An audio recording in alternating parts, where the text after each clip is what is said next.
Welcome, my friends. Welcome to my world. I'm your host, Kevin Rutherford. It is Monday, November 21st. We are here live. It is a free-for-all. Anything goes. Ask me anything you want. Phone lines are open right now, so you should start dialing. 855-950-3835 is the number to join us. Anything goes. If you have a question, a comment, a topic, pick up the phone and call me. I don't really have an open today. I'm not going to do a lot of opens on this live show during the week. So, when we have the Power Hour, the open is just what everybody brings to the table that week. Same thing on Fridays with John and Joel. Wednesdays, all about health. Many times we're going to have a guest to start that show. So Monday and Thursday are the free-for-all days. I want to leave as much time as I can for questions. So I've started a new segment. You should see it on your app right now. There is a new show called Kevin's Commentary. And it's really just a way for me to kind of wrap up the things I've been reading about, what caught my attention in the news, a lot of industry stuff, but also stuff that's just all over the board. I record those. I'm not going to commit to every day. I'm going to try. Should be able to put them out at least a couple times a week. I have changed my schedule in the way I put my news and stuff together in the morning. So there should be 2 episodes on there now. I recorded one last week and I did one this morning. I've already written the commentaries for tomorrow and Wednesday. And then when I get up in the morning, if I see anything interesting, I'll add to them. This is a short week. So no show Thursday and Friday this week, no live show. So today should be busy with calls. Jump in and let's get started. Calls are already starting to come in. I love that, so keep them coming. We're going to head off to Pennsylvania to get started. Frank, welcome to the program. Hey, Kevin, thank you. That question, I was diagnosed with type 2 diabetes about 2 or 3 years ago. And so I got a CGM. I got a physical at my regular doctor, just I hadn't had one for a couple of years. And I got a continuous glucose monitor. And I've had it for about a month now. I got like 3 days ago on the first month. And, man, my numbers are all over. And I've been eating ketovore for probably a good 6 weeks now. I mean, I'll wake up and it'll be like 152. Hold on, a couple things. We can get right to it here. How old are you? 57. And what was the highest A1C you've recorded? I think it was like a 9.7. Okay, that's high. That's when they diagnosed me. Yeah. That was it was at least 3 years ago. Yeah. Have you ever heard me explain why the way we diagnose diabetes is so bad? Yes. Okay. I'm going to do it again because I think the more we hear these things, the more we'll understand them. So the only 2 numbers the medical community looks at to diagnose diabetes or prediabetes is a fasting glucose. So they tell you you're coming in for your physical, don't eat overnight, and don't have anything in the morning. We'll take your fasting glucose. And then they do an A1C. An A1C is a calculated number. Kind of like we always talk about horsepower not being real. It's a calculated number based on other factors. A1C is not a real measurement. It's not a real measurement of blood sugar. It's a measurement of certain proteins, glycated proteins in your blood, and then we kind of extrapolate a 90-day average of blood sugar from that. The problem with both of those markers is they can be all over the board, and before we become pre-diabetic, our body is really good at managing blood sugar. But that's part of the problem. So we take in too many carbohydrates. Everybody does on the standard American diet. Everybody does. I don't care if you're vegan, vegetarian, whatever. If you're eating the standard American diet, you take in too many carbohydrates. That raises our blood sugar. Our body has to release insulin to lower it, but it's really good at it. So we don't really get big spikes because as soon as the blood sugar shows up, our body releases insulin and it counteracts it. There's no spike there to see. Now, with a continuous glucose monitor, you get a better picture than a finger stick because a finger stick, we can miss a little bit of a spike. So when we can see those patterns, it becomes more obvious. The average person who has never been diagnosed diabetic or pre-diabetic isn't wearing CGMs. Now you're getting people that do it if they follow somebody else who's talking about it. The natural practitioners all recommend it. So you go to the doctor every couple of years, you get a physical, they check your fasting glucose, they check your A1C, everything looks great.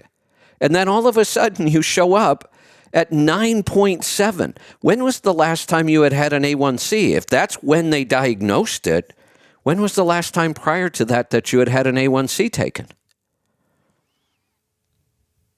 Probably a year before that, for a regular physical. And did anybody say anything? It couldn't have been normal. Well, they said that I was pre-diabetic, okay. But they didn't act like anything was. You know what I mean? Yeah, that's the problem. That's the problem. First off, the way we test for it is horrible. Now, there was a Dr. Kraft that did a lot of work on this, and he has all the data to back it up. It takes us 10 years to to diagnose this when we could have seen it coming 10 years earlier if we would have done the right testing. But the right testing is expensive and it's time consuming. We need to do an insulin test. And for that, you go into the lab and you're in there for a couple hours and they check your insulin several times. Fasting insulin would be a better test than fasting glucose, though.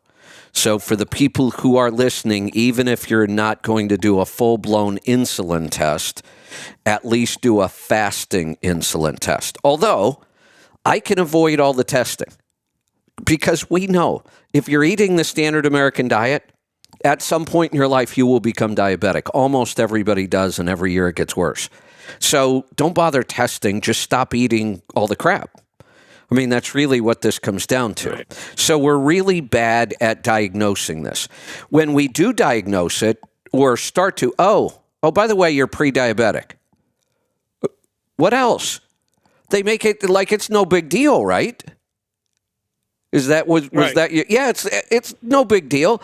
Did they give you any idea why you were pre-diabetic and what you should do about it? They just said, watch what you eat. Yeah, that's all he said. We all watch what we eat unless we eat with our eyes closed. That's a stupid statement. Exactly. What does that mean? Watch what you eat. My God. That's. I was watching what I ate, and I want to be in the position I'm in.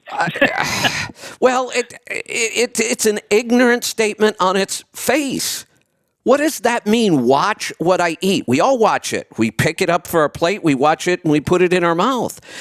Give people real information. Tell them what type of food causes blood sugar spikes and insulin spikes. And then it just makes me crazy. So all of a sudden you're at 9.7. There was a time where if you had 10, you wouldn't be driving anymore. That's how close you were. Right. Now, today, they just give all kinds of waivers and they just let people go, and the doctor can just say, even if I had somebody at 15. This is deadly. Not only is the sugar killing you, so is the insulin. And nobody ever talks about that either. The high blood sugar does things like cause blindness, neuropathy, causes people to lose limbs. You will have kidney disease and heart disease and liver disease. That's all from the high sugar. We'll go blind. But the high insulin is very, very damaging to our body as well. Insulin is the master hormone. And when insulin's present and there are calories around, insulin tells your body to store those calories. Don't use them for energy. Store them as fat. So we get fat and tired because no matter how many calories we consume, our body just keeps storing it because that's what insulin says to do. So the whole way we treat diabetes is so screwed up. And it really, I hate to keep saying this, but the entire system is designed for one thing, to make a lot of money. If they would have helped you identify this early and then helped you avoid it, you wouldn't become a $10,000 a year patient for them. That's how this works. So I'm not taking anything. I'm taking. Uh-oh. Frank? Oh, I don't want to lose this call. I haven't got to the good stuff yet. Again till tonight. Oh, there you are. We lost you there. You said, I'm not taking anything, and then you went blank. Oh, she wanted to put me on metformin. I said, I'm not going on metformin. And so I said, give me a continuous glucose monitor. I'll monitor myself. I said, I'll come back in 3 months. And I got like 6 more weeks to go. Okay. But so, my question is... Go ahead. Go ahead with your question. Well, my question, this continuous glucose monitor is... Because I was taking my finger stick daily, twice a day, for a couple years, and it would be, good. And then at the end of the day, it'd be like 105, 100. Now, all day long, it jumps from, I wake up in the morning, it's 155, might go to 160, down to 140, back, and takes there's all two day issues. to go to like 100. There's 2 issues here. One, have you calibrated your sensor? No. Nobody bothered to tell you to calibrate your sensor? No. Okay, so here's how you calibrate your sensor. 3 days in a row, mark it on the calendar, set an alarm, wake up in the morning fasting, and take a finger stick with a good, accurate meter. The best meter I've found on the market is the Precision Extra. That's cheap, $30 or $40. It's very accurate. Then I don't know how your CGM or the software works. The one that I deal with, that NutriSense, there's a calibration setting right in the software. So I get up, I check my fasting glucose, and then I scan my CGM. And if they're 20 points apart, I make a note of that today. And then I do it 3 days in a row. Then I take the average difference. I take the 3 differences and I average them. And let's say that, and this is very, very common. My CGM almost always runs 15 to 20, for me, runs about 15 to 20 points lower than what my real blood glucose is. So I will adjust mine up after 3 days of checking it. Then I'll calibrate it. Yours may be doing the opposite. Yours may be running higher. They're not as accurate as a finger stick, but that's why we calibrate them. So you can get into the correct range. Now, even if they're uncalibrated, they're still telling us a lot. They may be 20 points too high or 20 points too low, but we can see the patterns. And your pattern about being all over the board is not unusual. With an A1C of 9.7 just a couple of years ago, and just starting keto carnivore about 6 weeks ago, you are still very, very insulin resistant. And that's just going to take time to work itself out. Okay. Now, you didn't want to take the metformin. I agree with that as long as you are willing to change your diet. I mean, 9.7 is dangerous.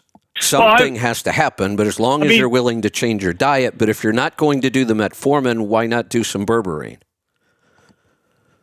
Well, I am doing that. Okay. But 3 years ago, whatever it was when I was diagnosed, I did go on metformin for 2.5 months. And I went back and got retested, and it dropped down to like 6.7 or 7.0 or something like that. Okay. So they were happy with that. And then I take it after that. That's another problem. Happy with that? That sucks. That's full-blown diabetic. Why would you be happy with that? I don't care if you started at 20. The goal is not to just Right. get a little better. The goal is to get rid of diabetes, because if you don't, you will suffer health consequences the rest of your life. Oh. You got to get serious about this. They're So not. do that. They're not serious about this at all, because they Oh, just I am. prefer that Yes. you hang out around that 7 to 7.5 range, because you'll need them all the time. You'll be in for multiple appointments. They'll be prescribing drugs. That's how they make money. If we get you down to 4.7 where you should be, then they don't make a penny off you. Yep. But it's going to take time. So Just keep doing what you're doing. But to I would, calibrate that. yeah, go ahead. Do it at the same time every day. Yeah. Every morning? No, as long as it's fasting. It doesn't have to be at 7 long as it's a.m. fasting. One day could be 5:30. One day could be 9 o'clock. And Okay. as long as you take the So reading. 8 hours or more of fasting, right? Yeah, as long as you take the reading with the finger stick and then scan your meter so you're getting the two readings as close as possible. Well, scan your meter first. Okay. Because they usually give you the last time that it checked, and then you can kind of match your finger stick as close to that as possible. Okay. All right. And Sounds good. All and right. Thank here's you, the other Kevin. thing to understand, that you will start to pay attention on this CGM, is that it's not only food that affects blood sugar. My stress protocol will make my blood sugar go up 25 points without a bit of food. And it should. That's actually a good, healthy stress response. That's what the fight or flight is supposed to do. Our body gets flooded with glucose that it makes. We don't have to eat any. You could eat 0 carb, and when you hit the fight or flight mode, your body should start releasing glucose, and it will make it. That's called gluconeogenesis. Your body can make glucose out of fat, and it can make glucose out of protein. So you can get spikes for reasons other than food. Stress is a big one. Bad sleep. Get a bad night's sleep. Your blood sugar will be all over the place. Do you drink alcohol? No. Okay, good. You should see what alcohol does to your blood sugar. Nothing messes up blood sugar worse and longer than just a drink or two. Yeah. So is this intermittent fasting for basically, it's like about 20 hours or so? Is that good? Absolutely. Or would it be better if I ate something? No. So that's no. fine. There is Okay. never Okay. There's never a time, this is going to sound funny when I say this, there's never a time that it's better to eat than not to eat, except maybe when you were starving. Okay. Our body does better when we don't Right. eat. And the less we eat, the better our body does. The less often we eat, the better our body does. This advice that, you should have 6 small meals a day to keep your blood sugar steady. No, we're keeping it steadily high is all we're doing when we do that. So intermittent fasting, or 1 meal a day, is one of the best ways for diabetics to get that insulin resistance back under control. And if you're capable, Okay, that's what I longer thought. fasts are just fine too. If you want to do a 24-hour fast 1 day a week, or a 48-hour fast every other week, or as often as you want, there's almost no downside to fasting. Okay. All right. Sounds good. Thank you very much. All right. Stay in touch. I want to hear how this goes. Ignore the doctors. Let's go to Wisconsin. Tim, welcome to the program. Kevin, how you doing today? Good. What's on your mind? Well, first off, I want to say that word pre-diabetic, that's like saying a woman could be pre-pregnant. Yeah, that's a good point. It's just another one of their stupid scales. And Yeah, either you are or you're not. well, based on their stupid numbers, yeah, you're right. By the time they say you're pre-diabetic, you've really been diabetic for years. I think they do it in 2 stages. There's probably an opportunity to make more money if you do it in 2 stages. But look at the way they do it. Oh, by the way, your A1C was up a little bit. You're pre-diabetic. Have a nice day. Yeah, it's, like you said, fasting insulin, instead of, fasting glucose. And it's so funny how they even do that. If you got a fasting glucose, if you're not over 100, they they don't usually do a A1C. Right. If you're elevated on fasting, then they'll always go ahead and do an A1C. So realistically, you could come in at 99. I think the cutoff is 100. If you come in at 99, they won't even check your A1C usually. Well, yeah, and here's the other, their ignorance showing. It's not unusual for me fasting to be around 110. That happens fairly often. Well, exactly. Yep.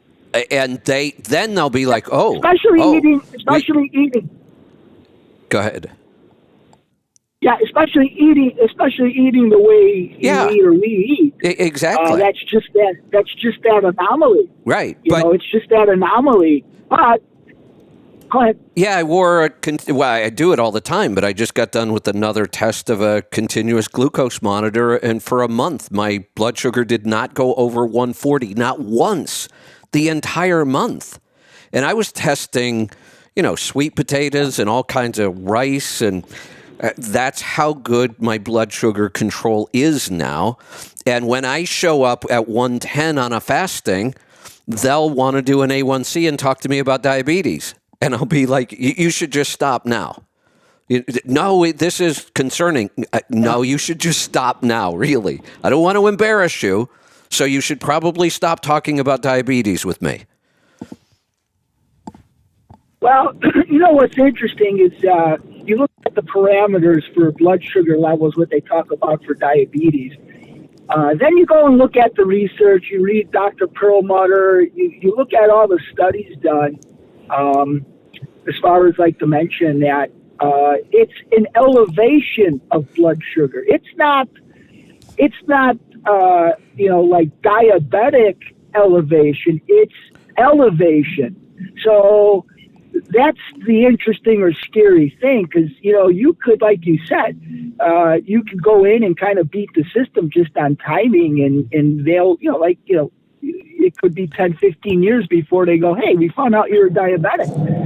So the scary thing is the elevation, and I've seen people with continuous glucose monitors try to play the system. So instead of eating the way they're supposed to eat, they just actually watch their sugar level and still eat crap, but they just eat lesser amounts of crap just to kind of keep their sugar in line. It's really kind of interesting. I can't remember if I talked about this on a live show. I think I may have done this on a commentary piece, the first one I did last week. On Twitter, I follow all kinds of people on Twitter. People I agree with. Here's what my follow list looks like. People I agree with and people I really disagree with. So I want to see what they're saying too. And there was a woman on there. And actually, when I first saw her, I thought I was going to be following her because I agreed with her. She called herself the Glucose Goddess. And she talks about wearing a continuous glucose monitor so she can learn, how to help people. Maybe you should know that before you call yourself the Glucose Goddess. But here was her example. Here was her example of how not to get a blood sugar spike. She said, when you go through the fast food drive-through and you get French fries, here's what happened to my blood sugar. And her blood, I'm not kidding here. This is serious. And she calls herself the Glucose Goddess. She said, here's what happened to my blood sugar. It spiked way up. And it did. And what that tells me, I could eat those French fries, and I'm not going to, but my blood sugar wouldn't spike like hers did. She doesn't have good blood glucose control. I can tell from her charts. But then she said, here's her tip. She said, look what I figured out. If I order a side salad with the French fries and I eat the side salad first and then the French fries, I don't get as big of a spike. You can't make this stuff up. I know quite a few people that wear those monitors that's exactly how they use that information. It's kind of like, how can I eat crappy but beat the system? Yeah. That's exactly what a lot of people do. Yeah, it's one thing to learn how to cheat at, blackjack and go to Vegas and try to get rich, but to cheat your own health? How stupid is that?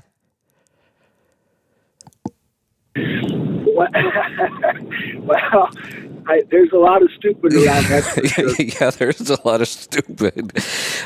So if anybody's interested, do a search for Dr. Kraft fasting insulin.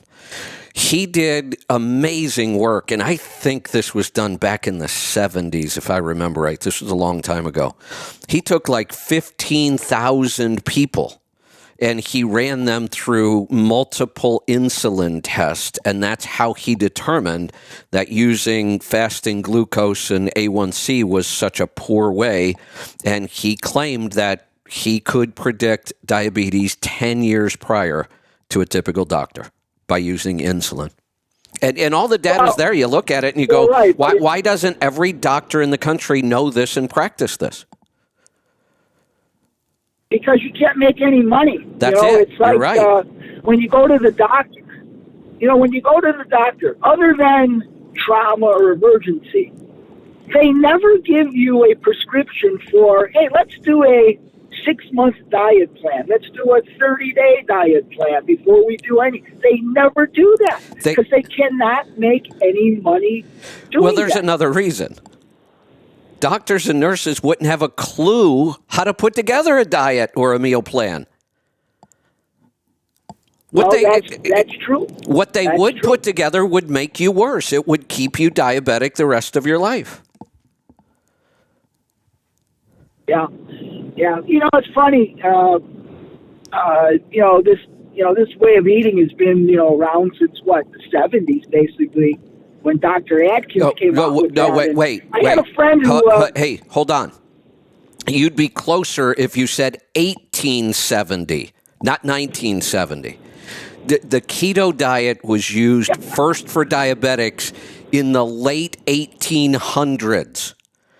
There's a book. It's like the first diet book ever written. It's, what is the name of that book?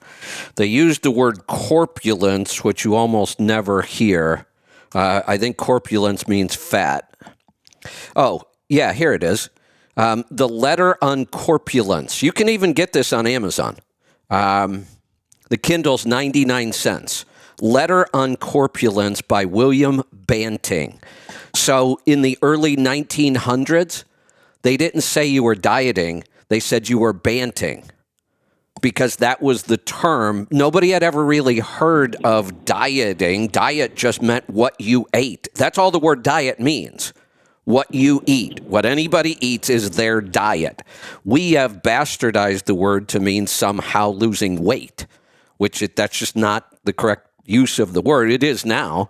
But back then they called it banting. And it was a really, really low carbohydrate diet.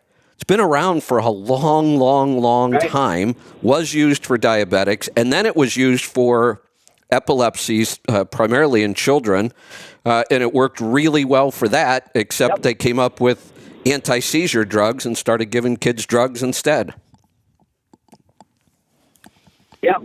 No, you are right. I guess I just was referring to Atkins, and my point was I had a friend whose father had a heart attack back in the early 80s, and the doctor said, well, hey, you got to change your diet, and they was like, well, what do I eat? And he says, well, stay away from the starchy carbs. And believe it or not, that worked. Believe it or not, that helped him. That helped him. Now, he may not have gotten the whole picture or the whole understanding, but he didn't need to. He lived until he was in his 50s. Yeah. So that doesn't work anymore, though. You can't tell people just avoid starchy carbs. One, it's too confusing. Where are they? Where are the carbs, period? And we really should avoid them all. The problem now, though, is 1970 was 50 years ago. Our food supply has changed so poorly that that doesn't work anymore. People have got to do these what are being considered extreme diets like keto, super high fat, carnivore, nothing but animal products.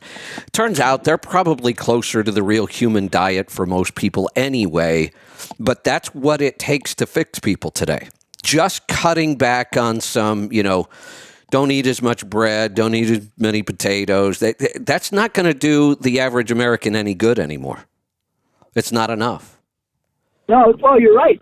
Yeah, you're right. The quality of our food. I mean, the standard American diet, unfortunately, has more, synthetic vitamins and minerals in it than someone trying to eat clean without going grass-fed or pasture. It's really an amazing thing. Yeah, you just think about the average, office worker today or wherever they might work. It's not unusual to either get up, and if you are going to eat breakfast at home, nobody cooks breakfast anymore. They might microwave some sort of frozen breakfast sandwich at best, or they're going to eat things that are really easy in the morning, which are just loaded with carbohydrates. So a bagel, a bowl of cereal with skim milk, a big glass of juice, throw some more fruit on your cereal. It's awful. That's breakfast. And then what do we do for lunch? We go to a restaurant. You find out how many carbs are on the menu when you try to avoid carbs. I'm not saying you can't eat out, but it's difficult. I mean, you might end up with one choice off the menu itself, and then otherwise you're ordering kind of special. Throw 3 hamburger patties and some bacon on the plate, and I'll have a salad. I mean, and then on the way home, they probably stop at the drive-thru and get the 21-piece heavily coated chicken with biscuits and mashed potatoes, and even the coleslaw tastes like dessert. They put so much damn sugar in it. For anybody listening, sugar belongs nowhere near coleslaw. None. Zero. That goes for almost every condiment I eat as well. There should be no sugar in your barbecue sauce or high fructose corn syrup. There should be none of that in your salad dressing. But it's in all that stuff. Yeah. Yeah. It is interesting. Some books I've read, talk about exactly that. I mean, if you look at, we might be 5-6 generations into, this really extreme poor diet. And the interesting thing will be is, some are predicting that, the body is adaptable. No way. They're thinking, maybe, well, hold on, but they're talking like a few hundred generations. Okay. Which is, thousands of years. Couple of thousand years. Got it. Yeah, now I could agree with that. I thought they were trying to claim it was going to happen sometime soon. Yeah. No. Right. No. But that's what they're, and who knows, right? Who knows if that's true? I mean, if we know how the body works, maybe that could happen. I actually believe it. 2,500 years. I actually believe it. And here's why. Is there any explanation for why meat is healthier for us than plants? The only real explanation is that's how we evolved. Our body adapted to the food supplies that were available over time. So, I do believe that the body does that. There's no real logical reason why one food is better for us than some other food, especially if we're talking about all natural food. Stuff in nature, not stuff that came out of a factory. But there are still foods that are far better for us, and they're animal products. But we evolved that way. There are animals that eat nothing but one type of leaf their whole life, and they're healthy. So organisms can be healthy on all kinds of different foods. It will also have a lot to do with their metabolism, their brain power, their energy, their strength. The sloth that only eats leaves, it's a sloth. It sleeps 20 hours a day. It doesn't have a whole lot of energy. It doesn't look real intelligent. So, those things have an impact, but all organisms evolved to eat something from the natural world. No organisms evolved to eat things that come out of factories.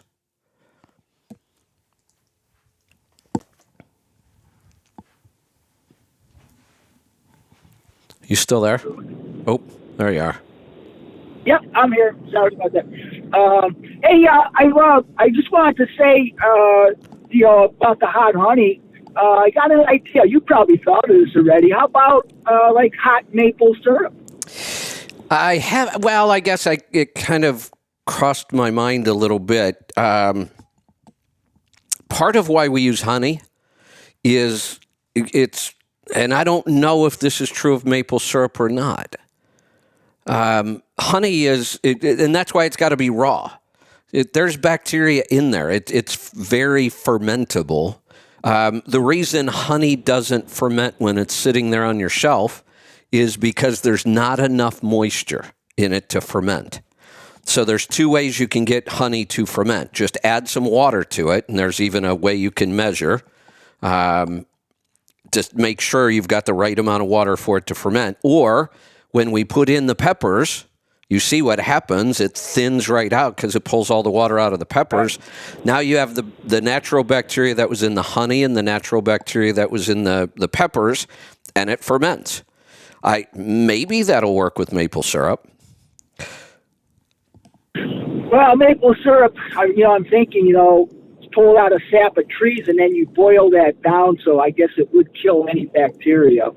Oh, that's a good point. That's the only way we can get to maple syrup is through heating it for long, long periods of time. Yeah, and actually, kind of funny, you see different kinds of maple syrup. You see it real thin, and then you see it thick. And I've been told by people that make that difference is a very short time frame, and that's why a lot of people making it at home always turns out thin, because if you wait a little bit too long, now it's like, like mortar. It gets super thick and hard. Yeah. So I just had a thought and it escaped my. Oh no, I remember. There was a Shark Tank company that it was a family maple farm. They had it forever, so they produced all kinds of different maple products. Still fairly small. One of the things they did, and I tasted it, it was actually really good.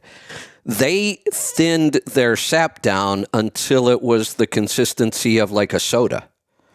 And then they carbonated it and canned it. It was really good. It was really refreshing, and it just had a tiny little bit of sweetness. It was not overly sweet at all, and you could tell it was maple. But because it was so thin, when they boil it down, that's when the sugars really get, noticeable. This was pretty refreshing. Now, I don't drink a lot of soda. Kombucha, one a day is really good for me. So I tried it and I liked it. And, if I wanted something carbonated like that throughout the day, one or two of those might not be bad. Now, if you're trying to lose weight, there were still too many carbs in it, even for that. But I thought it was pretty interesting because it does have some minerals and there's some other good stuff in there at least. Yeah, I do know people that are in that for, kind of like a hobby business, hobby farm type thing. And they pull sap out of a lot of different trees. It's not just maple trees. They use a lot of different saps, and it's kind of interesting. All different flavors in that. Yeah. So are you making the hot honey? Well, yeah. After that show that you were on fire on, I made it, and it really is amazing. In fact, I tuned in and listened to some previous shows, and great idea for taking those peppers, skimming off that honey, and then putting those peppers and grinding them up and making a paste or whatever out of it. That's a great idea. So, real good idea for that. So listen to this. I posted this last night, and I forgot I should have put the pepper paste in there as well. I posted a thing where I just laid out all the products I've been producing from this one simple idea. So first off, you get the hot honey. That's kind of the point of it. And you take all the peppers or whatever you're infusing out of it. And I have found the best way to do this by far. Go order muslin or cotton bags, food-safe bags. They come in small little pouch kind of things. I've got some that are 8 by 10, pretty large because I'm doing 3-gallon batches. Stuff all your peppers or whatever you want to infuse in those bags, and then they have drawstring ties, and then just throw them in there. And then when you're done, you just pull it out, and your honey's nice and clean, and I can run the honey down through the filler and nothing gets clogged up. So that works really well. But I started looking. You get the honey, you get the peppers themselves. And I've found all kinds of recipes where those peppers are really good. My favorite right now is just chop them up and mix them in with goat cheese. Eat that with some grain-free crackers, or just with a spoon. It's so darn good. You get hot sauce if you want. A lot of times when I'm done with a batch, I'll take the peppers out, put them in a jar, and cover them with white vinegar, and then just let them sit.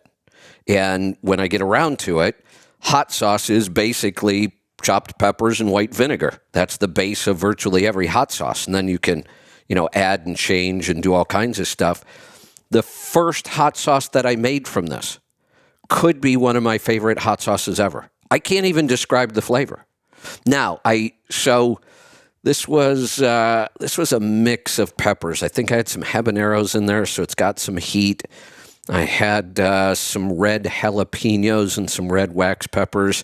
It's got some heat. In fact, it's pretty darn hot. But when I first tasted it, and all I did was blend the peppers and the vinegar to the right consistency, and I tasted it, and it was over-the-top fruity. Like if you've ever had a Caribbean sauce where they use mangoes and lots of tropical fruit, and you get that real fruity taste. That's what this was like. It was really fruity. In fact, too much. It was like really bright, and I thought, I need to mellow this out some. So I went out to the garden, and we had a pretty good frost, a couple of them. So I pulled up carrots that I leave out there all winter, and I still have some tomatoes, of all things, left over fresh from the garden. So I took the carrots and the tomatoes, and I sliced them, covered them with avocado oil, and roasted them in the oven until they were really starting to blacken. And then I blended that into this sauce. This may be one of the best hot sauces I've ever had. And mix it with a little bit of butter, and it is a killer wing sauce, too. And it's a really nice, thick, viscous sauce. So you get the hot honey, the peppers themselves, if you choose to just use the peppers, the pepper sauce, or, like you just mentioned, you can make a pepper paste, which is really nice to cook with. The other thing that I usually top off all my ferments with is like sliced citrus, like lemon, lime, or orange. Those get totally infused with the hot honey. I just take those out and throw them in a container and put them in the refrigerator. They're awesome to drop into like your ice water or tea. So there's one idea, a couple ingredients, and all of a sudden I've got like 5 or 6 products, and they're all really unique. Yeah. I actually my stuff is still fermenting. I just scoop it out of the top of the ferment. Yeah. My peppers are still in there, but I think this week or this weekend I'm going to do something. I'm going to take those out and grind them and do a few different things with them. But what's interesting is to me, like at least on the jalapenos, when they sit for a while in that honey, it really mellows out the heat in them, from what I noticed. Oh, absolutely. I don't know if you've seen the same. I mean, there's still. It's a totally different heat. It is. It can still be intense, but it's not like burn a hole through your tongue intense. It's like you get the heat throughout your entire mouth, nice and even. That's the difference that I feel. Right. Yeah.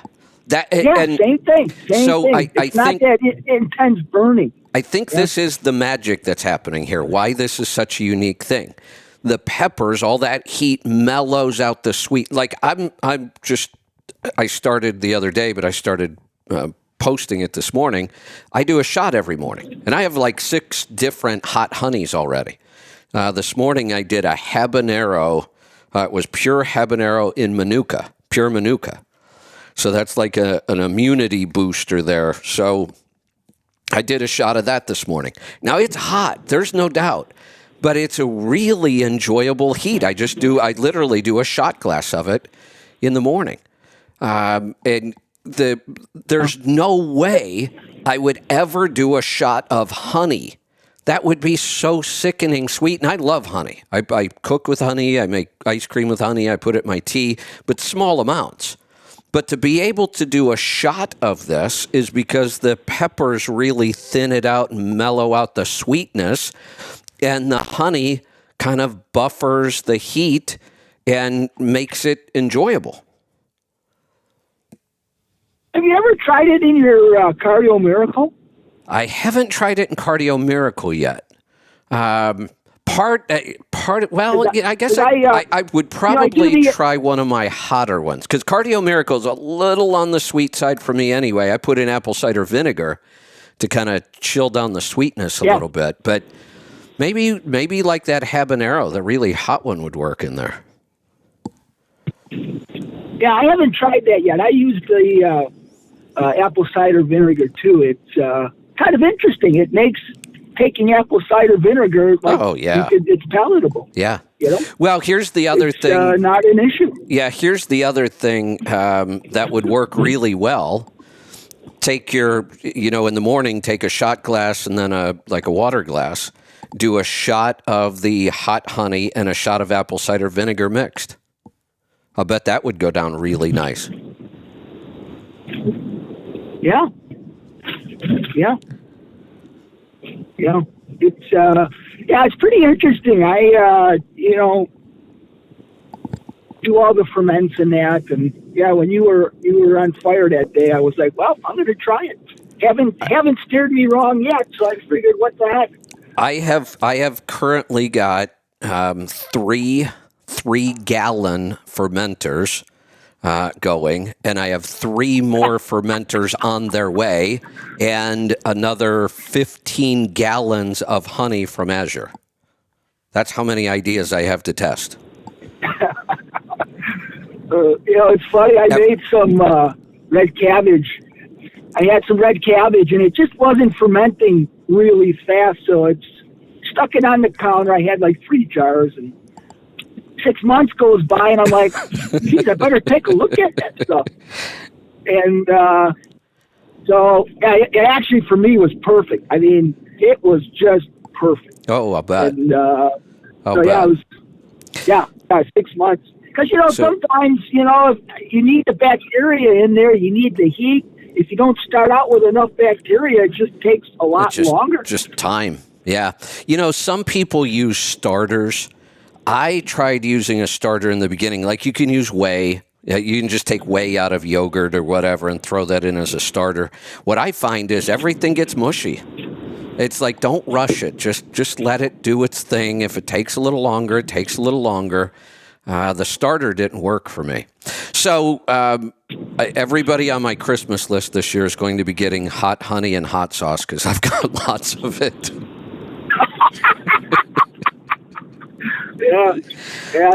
My son, who's a chef, him and his wife are chefs. They're coming up for Thanksgiving, and my wife, when we did the peppers, sent him a picture, and he sent back, that looks interesting. So this week, when they come up on Thursday. Wait till he plays around with it. With them being chefs, when they, I'm a foodie. I love to cook.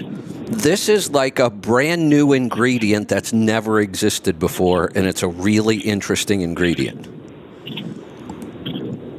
Well, the cool thing is that you can't buy it, right? You can only make. Well, I mean, you can buy it, but You know what I'm saying? You know, your There- particular flavoring you can make to how you want it. Well, and the little bit that's on the market, I found one company called Mike's Hot Honey. It's not bad. It's fairly straightforward, no junk in it. If you go on Etsy, all kinds of people are making it at home and selling it on Etsy. Most of them are using pepper flakes or pepper powders, or very few are using real fresh peppers. But all of a sudden, you're seeing hot honey show up all over the place. So I think what's going to happen is there's a demand being created and not much product on the market. Yeah, it's funny. I don't know if you remember, but I called back a while ago because I was making my yogurt without putting any stimulant in it, right? Right. And so what I did is I went back from scratch, made, the 3 different, bacterias, and first batch was horrible. And then after that, so yeah, there is a difference. So there is a different taste to that, putting the inulin in there. And the consistency is about the same, but definitely a different taste. Yeah. So, and here the only thing I'm using that I can get my hands on is just A2. It's just a generic A2 half and half, and that even here is hard to get. I gotta sometimes, and it's just.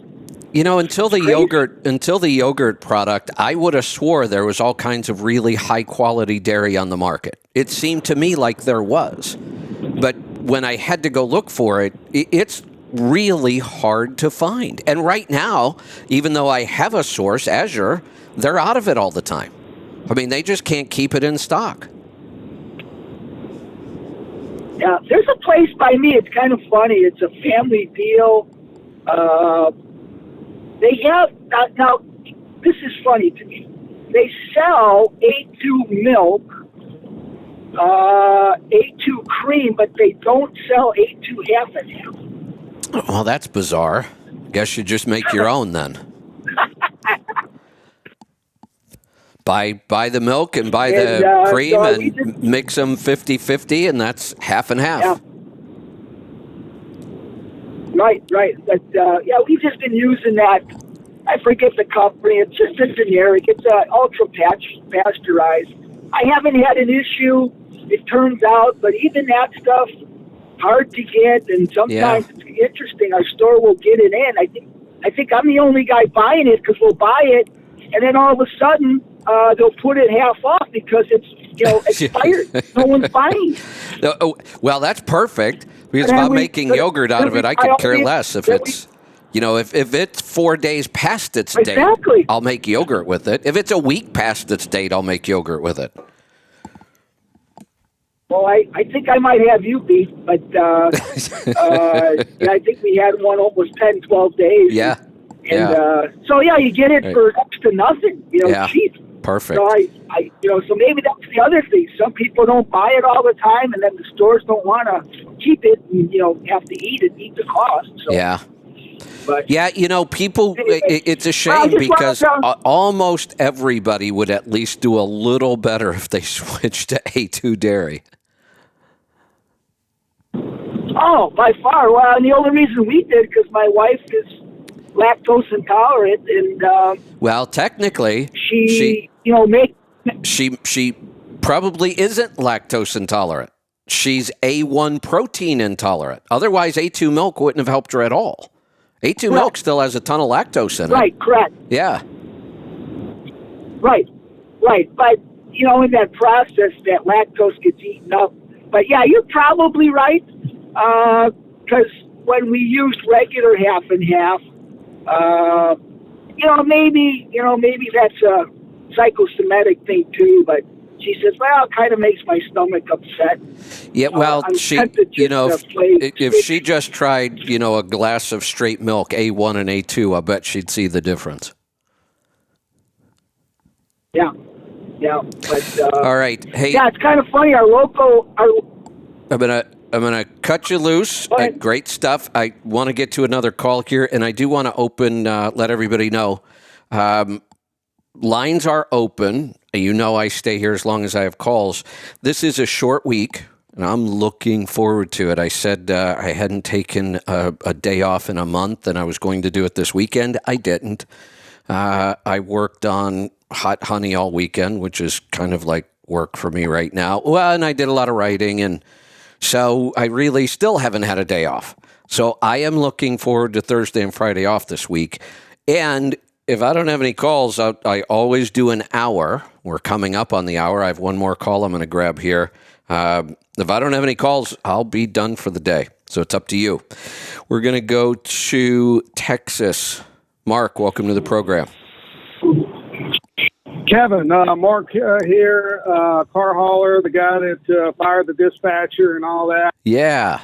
You remember, he's mountain climbing and all that. So, yeah, I love that. So anyway, I got some numbers for you here in a minute, but I want to talk about a thing or two here. Okay, so 8 years ago is when I got into the transportation trucking business from this side. I've been in and out. I was a driver a long time ago, and I've been for Penske and whatnot. However, so 8 years ago in 2014, the day before Thanksgiving, I did my first load. It was a hot shot. I had a 40-foot trailer, a Ram 5500.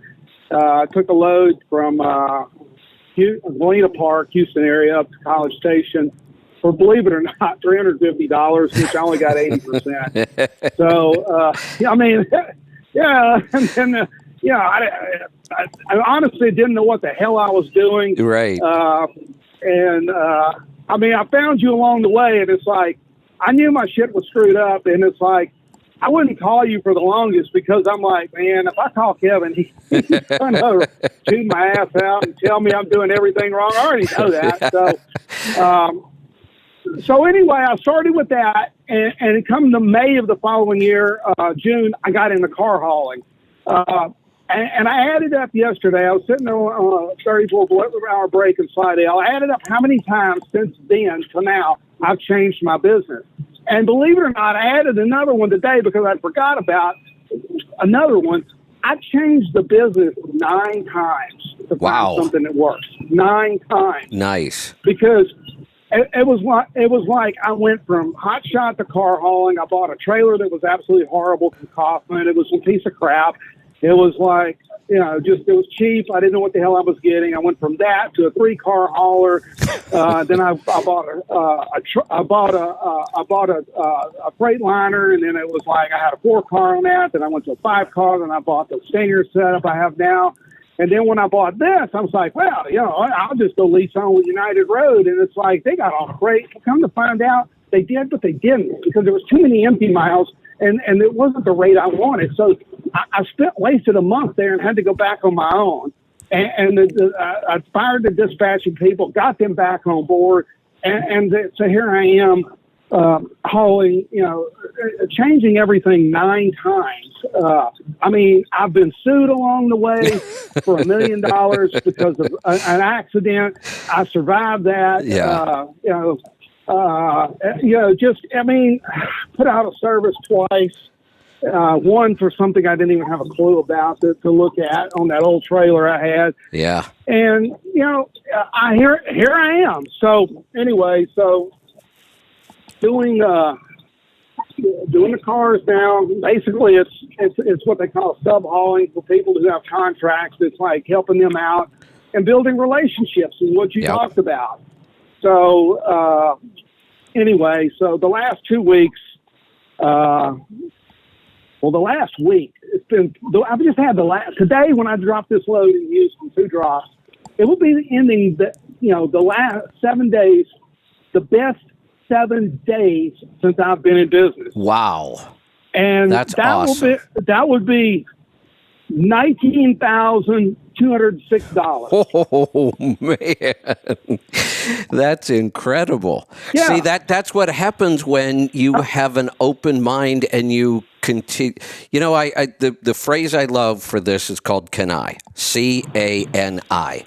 Constant and never-ending improvement. So just because you've made 9 changes don't think that you're not going to make 9 more in the next 5 years. You probably Oh, will. no. Yeah, well, I can tell you will. Oh, Yeah. I know. I'm open-minded enough to make the changes because, I mean, it's the same way as if I can't get what I need through a shop or whatever. It's like you said, you know, people give up after a couple. I just keep going to find somebody that I need, and it's like, you know, I met Paul along the way at the last Dallas Truck Show. I knew he hauled cars, and I went up and we've become friends ever since. And he's been a big help to me because that's like I look to him like as a mentor, like as I do you and you know everybody else that you drug along. I've got into the health kick and all like that. And then over the last 2 weeks, I've done $31,584. It's like, and I'm like, I don't consider myself successful yet or whatever. I mean, it's like, well, you sound pretty successful to me. Really do this or whatever. And you know, I mean, that was like, and it's averaging over a 2 week period, $4.54 a mile. It's just over $5 for the last week. But it's just how things fell into place. It's not. I don't think that'll all last. Well, yeah, but it's the fact that it's possible. Yeah, you know, one of the things that I've heard forever. When I had trucks, I heard it. When you know, I got my radio show, I heard it. I've heard it a lot throughout my life. That he got lucky. And we say it about a lot of people. I won't disagree, but I just find that the harder I work, the luckier I get. Well, I'll say it again. The biggest thing I've did in the last couple of years, 2.5 years, is I gave up drinking. It was like in June of 2020, in the middle of COVID, I just said enough of this crap. And, you know, and then I worried about, you said this, and it's like, I worry about the things I can control and the things I can't control. There's nothing I can do about it. Right. So I pay attention to those things, and I've learned to have gratitude, and I've learned to thank people along the way. I've learned, you know, how to win friends and influence people. I told you last time that looks very influential. Yeah. I was watching a video of Tony Robbins interview Warren Buffett. And he goes, "Here's Warren." He goes, "What's the biggest thing do you attribute to your success? What was the one thing that you did or bought or whatever?" He said, "Believe it or not, before I ever got started, I didn't have the money, but I went out, I got the Dale Carnegie course, and I took that. And that, everything after that, it took off."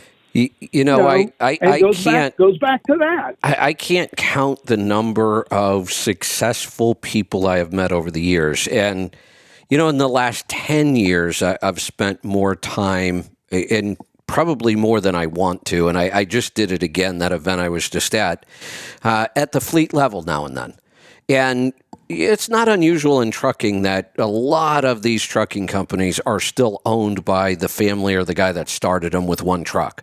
I mean, that's not an unusual story. And there's an awful lot of money in trucking. And I have just met a lot. And then, you know, all of our partner companies. I mean, think of, you know, companies that we work with that were, you know, basically startups. I mean, we were working with Dave Asprey and selling Bulletproof before he was in any store. Now he's all over the country. So I've had an opportunity to, you know, meet these people that have had incredible success. It is shocking to me how many of them will say it was a book or a course or a seminar that set them down that road. I have been through, in my lifetime, probably 30 some days of Anthony Robbins seminars. That's a lot. His seminars are long too. Yeah. His days are really, really long.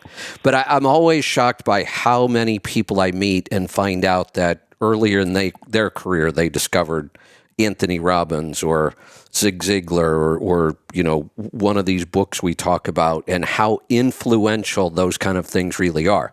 I can honestly say there is no way I would have figured out all this stuff myself. I read a lot, and I do I'm taking another course with Dave Asprey right now. I never stop because that's really the only way I know how to succeed. Well, and you know, and I've never given up. I've looked at this and I'm like, and there was times in the early beginning. I mean, here's another thing. As soon as I got over into car hauling, And here's another lesson for people out there: don't lease on with somebody off of Facebook, because I did for people in Houston. And within 3 months, it was like I looked down and they owed me like almost $15,000. And I called the dude and I'm like, "You having money problems?" "Oh, well, And so at that point, I'd already decided I couldn't deal with these people, so I had to go get my own authority. And I'm like, because I see the writing was on the wall. So that's the third change I made. Well, in the process, when I figured this out, how much he owed me and how much I was like, well, I only got one choice to get the money out of these people. I loaded some cars in Dallas to go to Corpus. Well, I didn't go to Corpus. I went back to my yard Monday morning. I called them. They called me and said, "Hey, did you get those delivered?" I said, "No, I'm not delivering them until you come up with some of the damn money you owe me." And I held them. And it's like they called this police, that police. Yeah. The broker called me. Everybody had cows. But in the interim, I ended up getting about $4,000. Now I had to sue them. If you talk about, okay, you can sue people, I went to small claims court, and it lasted over a year. And I took off time because I was down and determined to stick these people with a judgment. And I ended up, and they filed bankruptcy. The bankruptcy got thrown out. And I eventually stuck them with a judgment and to get any more out of them, but I had the satisfaction of getting the judgment against them. I mean, Yeah. I've been sued. I have sued. I've been through this. I've been through that. I woke up one morning and it was like I looked at my account and there was like less than $100. And it's like, because I had to have something done to that damn truck or whatever. And I mean, here I am. I'm still here. Like I said, I've changed it 9 times. I won't hesitate to do it again, because Exactly. if you don't change and adapt, you will fall behind. You just got me thinking about something. Technically, what I'm doing with you right now is the same thing I was doing back in 1990, except I just didn't have a column in a magazine or a podcast or a radio show or any money or anything else. But I started doing accounting and taxes for owner-operators in 1990. And that really grew into me spending all day on the phone talking to owner-operators about how they could do things better. And then when I would identify a problem that we all had, because I still own trucks, I'd go find a solution, and then I'd share it with everybody. So technically, I'm still doing the exact same business I was in 1990. I can't imagine how many times I've changed. You have to. You have to change and adapt. And it's like, every day is a different day, and it's just, some days everything falls into place. Some days everything goes to crap. And, I sit here and see these people complaining and moaning that they can't make anything out there. I'm like, there's a ton of money to be made. You just have to change and adapt to the situation.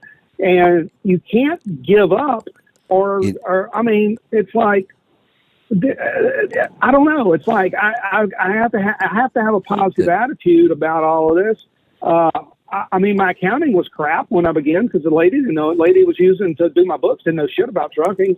Right. And it's finally, I called Paul one day and I said, "Hey, please refer me to your bookkeeper." And I hired her, and it took her like a month or two to get everything. She dedicated to me to get everything, straight, because it was messed up. And and she's like, "You're not that bad," but she goes, "We got you, we got your P&L, a balance sheet, and everything, and all like that," because money was just coming in and it was going out, and we don't commingle accounts anymore. And exactly. There's this money coming in. It's like, here's how simple we could make this.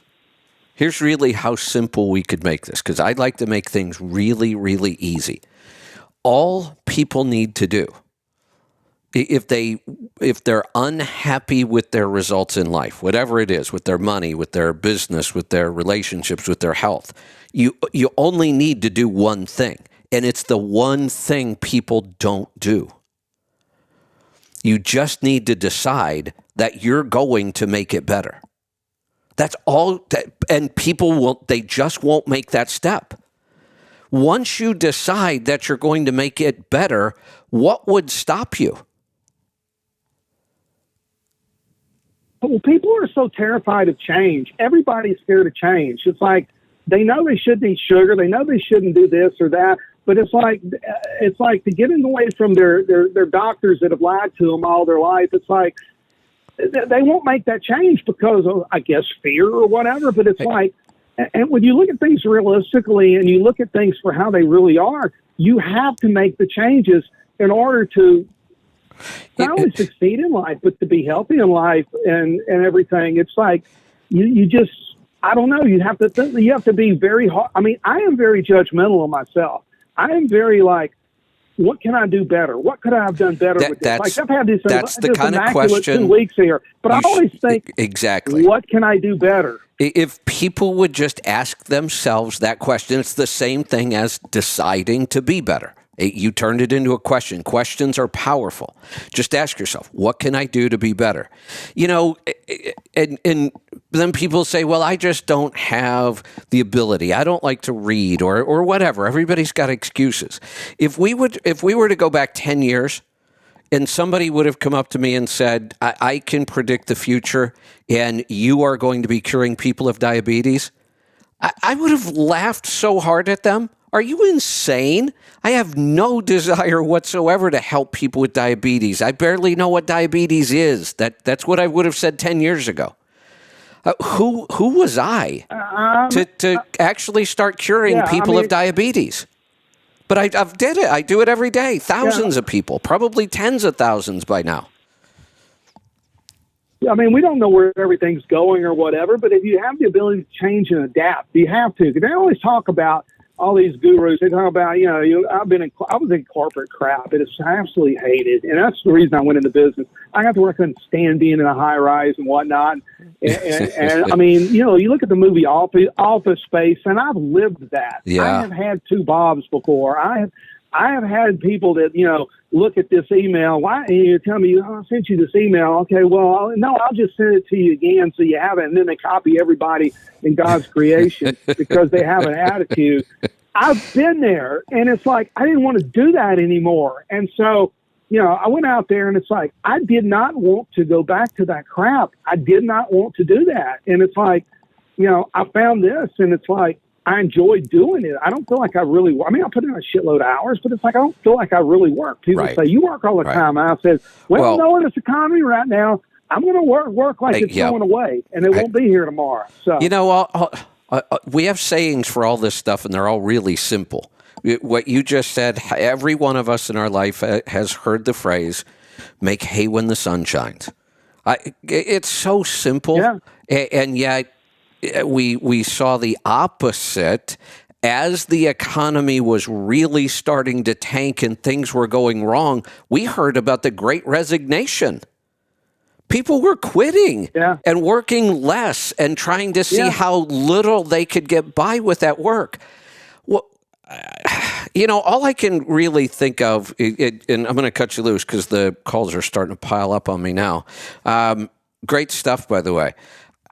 All I can think of is our school system is in shambles. It's so bad. Social media has become so dominant. I don't know how we turn this around. And I'm not saying that all is lost. We have some young people who are brilliant, just not very many of them anymore. And we have a lot of learned helplessness going on. Let's get to some more calls. Let's go to Texas. Mike, welcome to the program. Hey, Kevin. I have a question on rear gears. And just what I've heard in the past several days. There's been a lot of conversation on it. I just want to make sure I'm getting it right. Okay. Got a 2020 Coronado with a 2WS Cat glider. Okay. 342. Ooh. 18-speed double over. All right. Yeah. It's not awful. I mean, it's. I've got the truck the way I want it. I plan on keeping it to retirement, paid for it. So okay. I just want to get the best mileage I can out of it. To get me into direct, is that going to be a 264? How fast do you like to drive? 60, 62. You could either go with the 264 or a 273 even. So whatever you found. If you're running that slow and you've got two overdrives anyway, we could probably, I could probably make the argument that at 60 to 63 or so, the 273s might be a little better. 270. But either one would be fine. Okay. Yeah, If you found a good deal on 264s, I would take them. Okay. I mean, and I can do it pretty much for the cost of parts. I can do it. Roughly, what, the 2 to 3 tenths, I think. Yeah. Sometimes we'll see as much as a half mile per gallon. Okay, just drop it. Yep. Okay. And there are a couple things that happen. One, we just pick up efficiency through the driveline because we don't have as much oil churn and gear lash and all the other stuff going on when we're in overdrive. And two, we're not using a torque reducer, which an overdrive gear is, so more power gets to the ground more efficiently. And three, we're probably going to put you in a better RPM range. So you may be one of those cases where we actually pick up like 4 to 5 tenths. Okay. Yeah, anything will help. I mean, I plan on, I need a couple million miles to retire, so I figure the sooner I do it, the There you go. better off I am. Yeah. I mean, I think I've done pretty much everything else that Then it's time. I can do. Yep. Then it's time. Yeah. I get those calls and people have done nothing and they want to go change gears. That just makes no sense to me. That's, even you doing it for parts alone, how many other fuel mileage things that amount of money pays for. Oh, yeah. I've put quite a bit in it. And it's come up over the past couple of years. Good. Just the more the merrier. Yep. There you go. Quick question on your hot honey sauce. Yeah. What would it do if you put the peppers in a blender and then put them in the honey so that it's all kind of mixed together? I've thought about this a little bit. I think what you're going to end up, no, I don't think, I already know. You're going to end up with a hot sauce, like, depending on how many peppers you use. So you're probably going to end up with not a translucent honey kind of product. You're going to end up with more of a hot sauce kind of product. And for me, it would be too sweet. At that point, it would still be too sweet to use like in the amounts of hot sauce that I use. The hot honey I use in really small amounts because it's pretty intense. It's got some sweetness. It's got a lot of heat. But then what I prefer, and I talked about this before, is then take the peppers out and then go make a hot sauce out of that. So I end up with two products. I think if you were to blend the peppers, then mix it with the honey, you're going to get something in between that isn't as good as the two original products are. But here's the thing. I always encourage people to experiment. You may find that if you do that, you just come up with a product you love. I mean, this stuff is all over the board, and we've got, unlimited options. So play around with it. You may find that you really like that sauce. Okay. Yeah, I'm going to try it when I get in this weekend. Give it a shot. There you go. Okay. Well, that's all my questions. I'll let you move on with your day. All right. Thanks for the call. Let's go to Illinois this time. Mike, welcome to the program. Good afternoon, Kevin. Good morning. What's on your mind today? I just had a question. I got a new batch of Cardio Miracle, and I was just wondering if you noticed. I don't know, but this batch, when you mix it up, the same amount, the same water, it's way lighter in color instead of being a deeper red. And I was just wondering if they changed something or not, or if you knew. I don't know. Now that you mentioned it, I kind of did notice this, but I noticed it for a different reason, and it didn't really dawn on me that it was lighter. So Lisa and I both drink Cardio Miracle every day, usually 2 a day. So whoever happens to get to it first, like if she's not busy, kind of mid-morning after I finish my NDK coffee or whatever I might be doing that morning. I just had bone broth just now. Whoever gets to it first mixes both of them.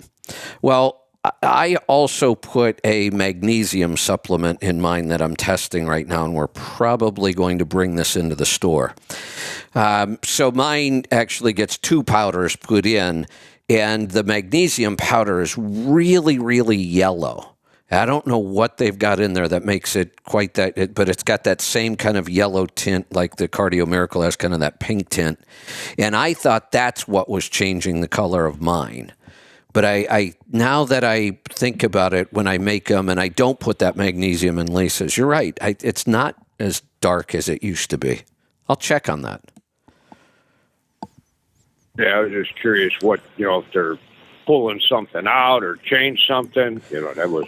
Yeah, I'll find out. Usually you don't make a lot of adjustments to formulas like this because it's usually pretty difficult and expensive, but I'll check.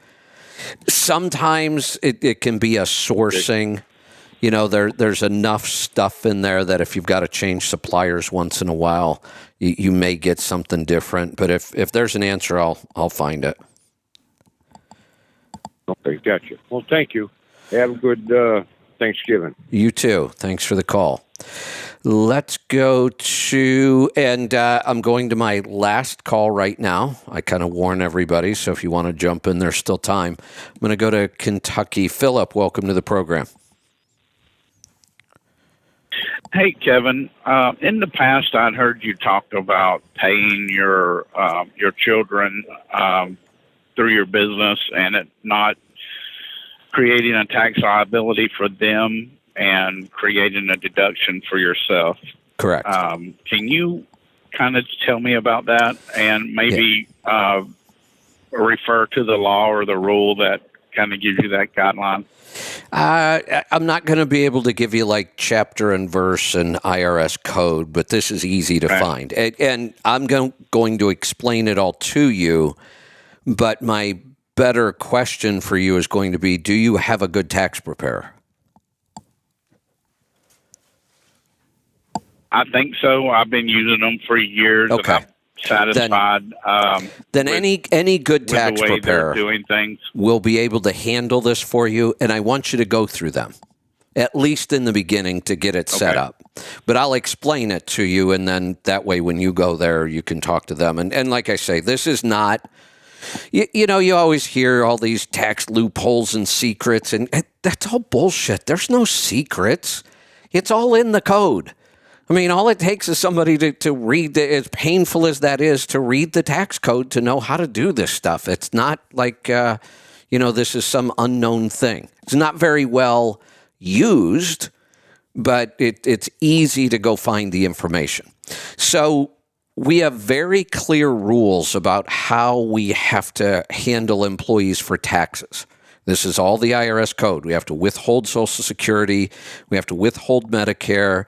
We have to take half out of our pocket and half out of the employers, and all these rules. Then they have a very specific different set of rules for an employee if they are your child or stepchild or grandchild or foster child, I think. I used to know those answers off the top. Go ahead. Can you interchange that word child with dependent as long as they're a minor? Yeah, I believe so. That's what I was just trying to figure out. I think it might. Now, this would be a good question for your tax preparer because they're going to go look all this stuff up anyway. I could go look it up, but not while I'm talking. I used to know it inside and out. Since I don't do taxes every day anymore, sometimes I forget the details. But this is how we know you can do this. It's not some weird loophole or secret. Or the IRS says if you hire your children to work in your business, almost all those other rules go out the window. You don't have to do much of anything. It's almost like you can almost treat them like an independent contractor, except... and again, your accountant is going to go in and find the limits. And what I mean by the limits of, for your particular dependent, do they have another job? Do they have another source of income? If so, that changes some things. It's like every tax topic. It gets too complicated for me to cover everything with every question. So that's why we have to have somebody doing this for us. But basically, you don't have to do any withholding. That's the really easy part. You don't have to cover them under workers' comp and unemployment and all this other crap that we have to do with employees. So it makes it really easy. So now all we're doing, we basically need to, they do need to work for you, and it should be documented work. When I had my children working for me, and I started them around 7, part of their job was either before or after they worked that day, they had to fill out a log of what they did. And that became my documentation. If the IRS ever audited me, I would say, here's exactly what I can show you every day what they did. Here's what they spent 3 hours doing. Here's what they spent an hour and a half doing. And that was part of their job, and they got paid for it. They got paid for that time to fill out their log to explain what they did. So now I have a paper trail for the IRS. The work there, people always say, well, how young can they be? Well, this is where the IRS is never clear about anything. There's no age limit anywhere in the tax code.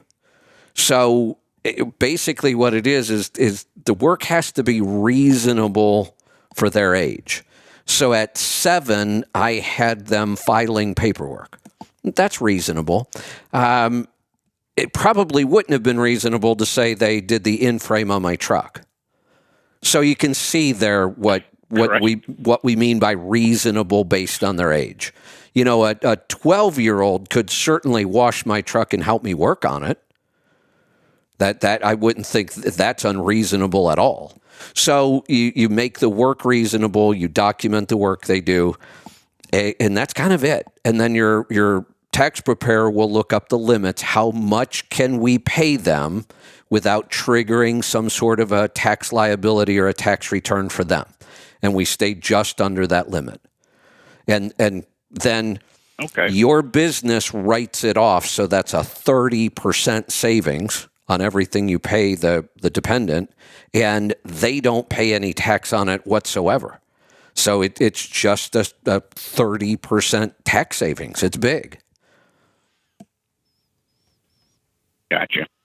All right. Well, hey, thanks for the info.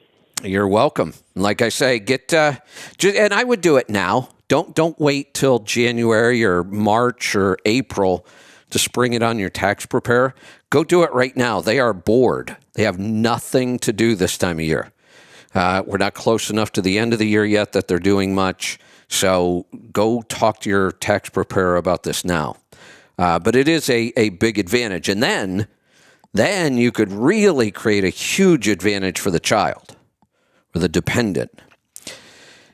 They now have income. That means they can open a retirement account. And you can open a traditional or a Roth. And we're not going to get any tax savings from this. So I would absolutely do a Roth for a child, because we don't care about tax savings that year. They're not going to get any because they don't owe any tax. But it allows us to get that money for them into a Roth, and it will grow completely tax-free. Not tax-deferred. A Roth for a child here would be tax-free. So huge savings. With just small amounts of money invested that early, you could have your children retiring with millions. Let's go to Ohio. Brad, welcome to the program. Hey, how's it going today?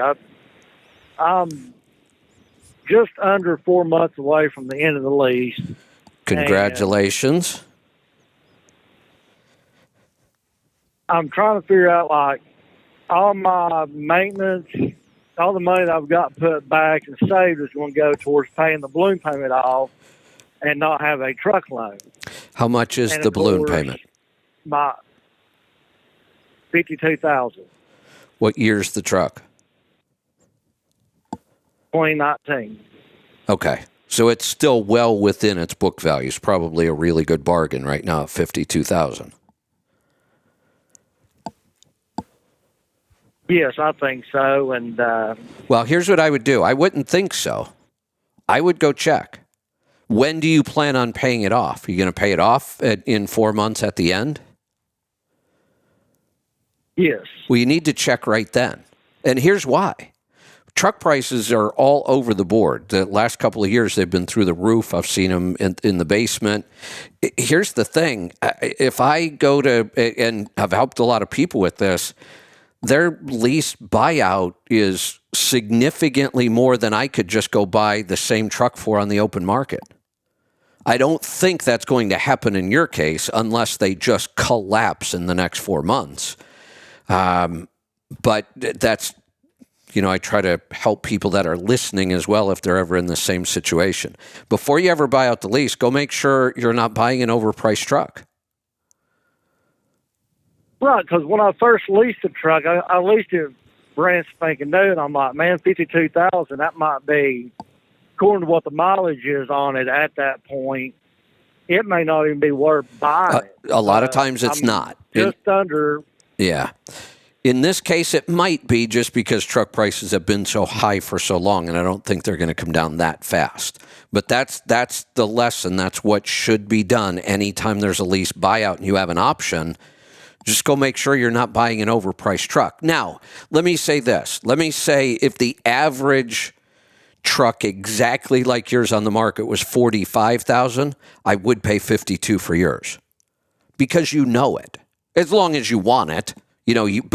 So I will pay a premium rather than go out and take my chances. But if there's I'm going to say roughly if there's more than a 15% differential, I'm probably not going to buy it. Well, that's good information to have because, I really enjoy this truck. It's had very little things wrong with it. Now, the Cummins shop that I took it to several months ago went ahead and done an in-frame in it because basically I know the shop and my warranties was like 60,000 miles away from running out, and it had a coolant leak. Instead of just finding the coolant leak and fixing it, they just went ahead and in-framed it. And I don't know if that really helps me or if that hurts me. That's what they done. They did the in-frame under warranty? Yes. Holy cow, I'll take that every time. Yeah, that helps. Yeah, new head, new cylinders. Oh, yeah. The only thing that hurt was I was actually down for wait. Maybe I wasn't paying attention here. Let's go back a second. How many miles were on this truck? Now it's got 472,000. How many when they did the in-frame? About 430, 440. I have to look on my. So explain to me again, why did somebody look at this engine and decided that it needed a new head and new cylinder kits? Well, I had a coolant leak, and it's always had a slight coolant leak. Like coolant leak where? External or into the engine? Internal. It was never in my oil. Well, wait. You just said something that doesn't make sense to me. I said, was it external or internal? You said internal, but it doesn't get in my oil. Then it's not internal. Then I just don't know where the coolant was going. But that was a part of my complaint when I dropped it off at the dealership was it's always had a coolant leak, and I don't know where it's coming from. How did we know there was a coolant leak? Let's start at the beginning. It was always low in the reservoir. Okay. And then this is the weird part, and that's what I was telling them. Sometimes the coolant would drop, and your low coolant light would come on, and you'd stop, and it'd be low on coolant. And then there'd be other times it'd come on, and you know how it is. You got to find a place to pull off. You pull off 30 miles down the road, it quit beeping, telling you it's low, and it's back full again. So when this Like first it would be low when this and then first go right back happened, up. did anybody take an oil sample? Yes, I've taken oil samples, and there was never any coolant in the oil. What lab did you get the sample done with? The one through the TA. So it gets mailed off? Yes. So did anybody ever look at it? So some samples, the labs will say no coolant detected, but they won't point out the fact that both sodium and potassium are high. Do you have any of the old oil samples? Not on me. Okay, so I did not. So see we're going- a place where it shows sodium and potassium. So we're going to assume, because that's all I have. I don't have the right information to really dig deeper on this without being able to see those oil samples. We're going to assume it was not an internal leak then. If there was no coolant detected, nothing ever got flagged, we'll assume, because that's all I can do right now, is that there was no coolant internal. Why did we have to replace a head and cylinder kits at 400,000 miles then?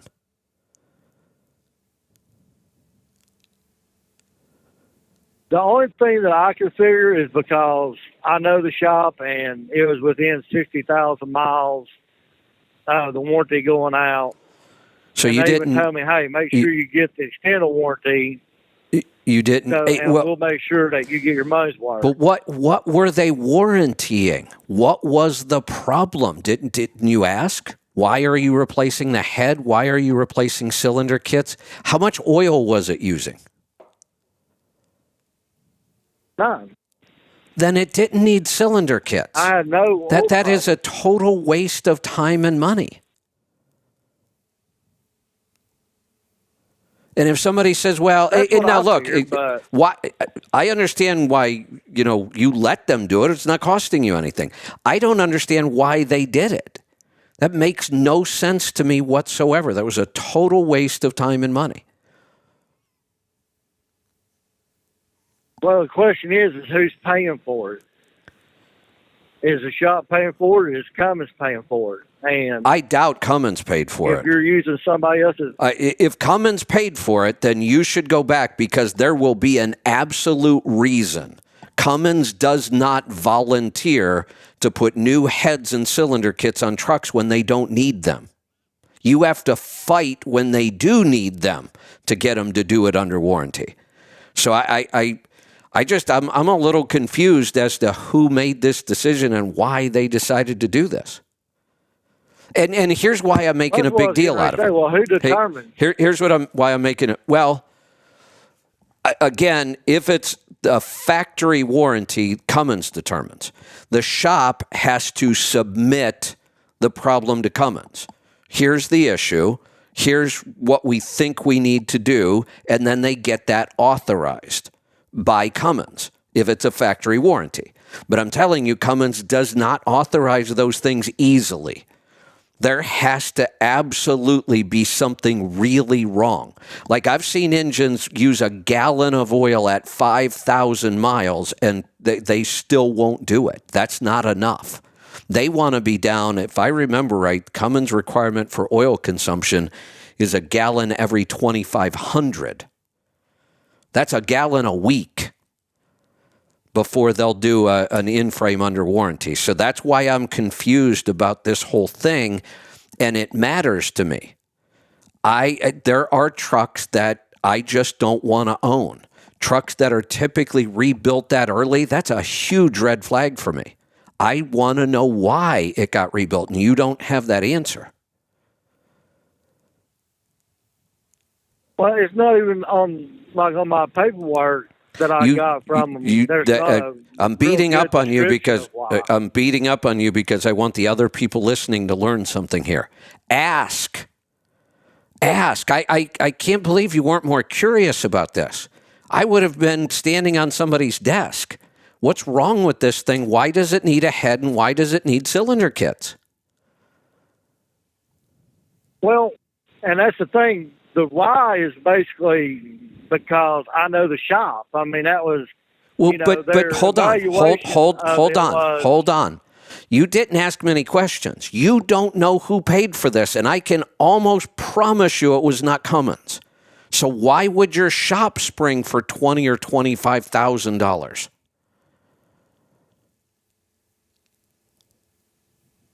Well, the shop is a Cummins shop. It's a Cummins authorized. So this isn't a shop owned by your carrier?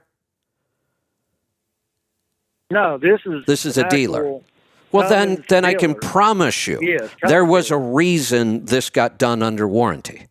And you need to find out what it is. They didn't do it just because they liked you. I can promise you that. Because they wouldn't be able to. Cummins would never allow them to do that. Cummins is not going to replace engines that didn't fail.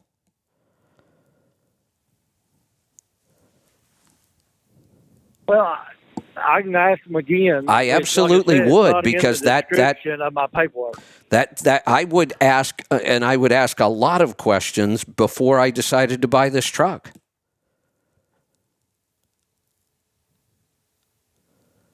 Which the biggest thing I noticed from before. What if your and after it coolant got leak done, was? What if your coolant leak was based on, or was caused by cavitation, and we've got a bad block, and it's going to do it again?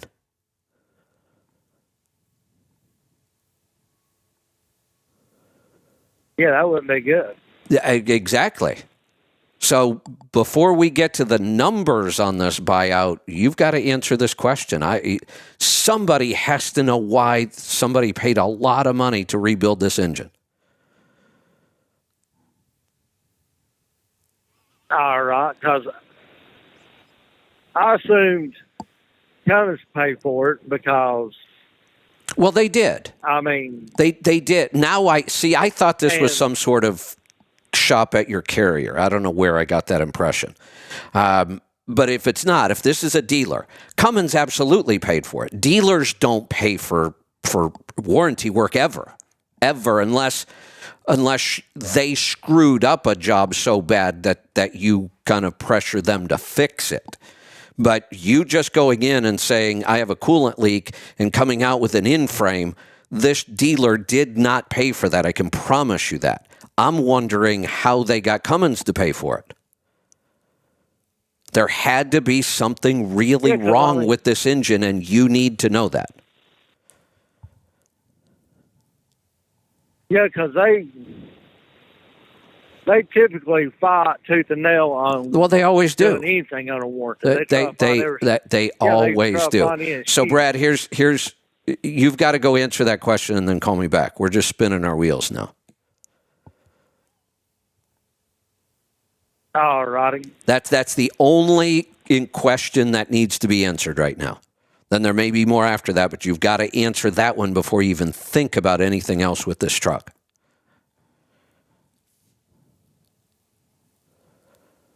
All righty, which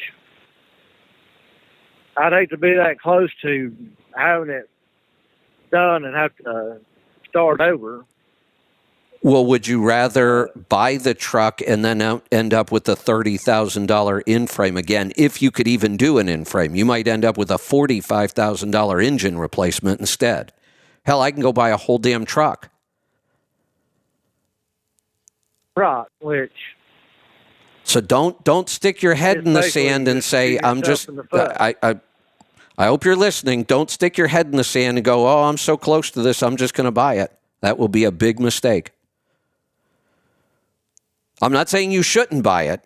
We don't know yet. That's what I'm trying to say. We are missing a critical piece of information.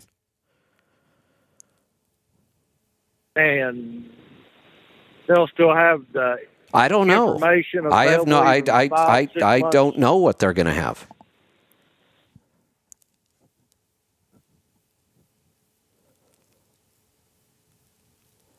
This is why you've right, got to 'cause- take care of these things when they happen. You need to be more curious. You need to ask more questions. That didn't dawn on you that Well, I mean- that nobody knew why they were spending all this money to rebuild an engine. Well, the reason why I didn't really question it was when the technician says, "Yeah, I can tell from here it's going to need at least a new cam and possibly a head," and they've not even pulled it into the shop yet. So stop right there. Let's talk through this.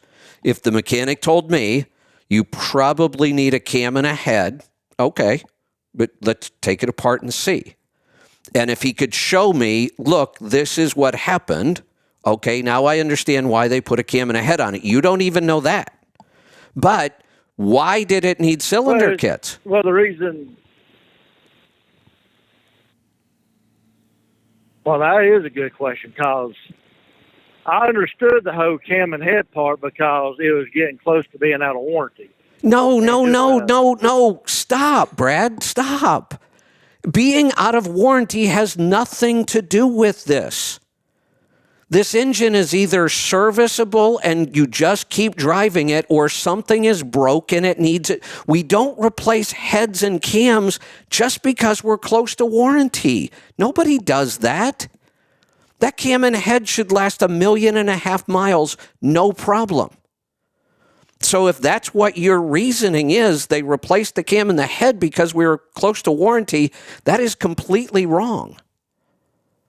There had to be some reason they did that. Cummins does not take an engine apart and say, nothing's really broke, but we're so close to warranty, we're going to do this guy a favor.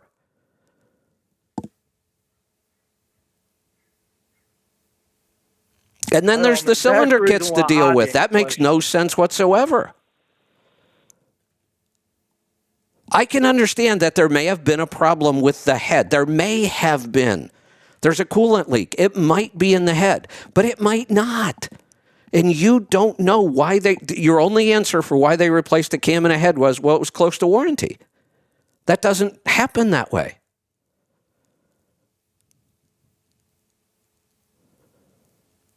Well, I mean, that's what I got from the get-go. That's the reason. Man, you should just tell us the name of this shop. I'm going to send everybody there.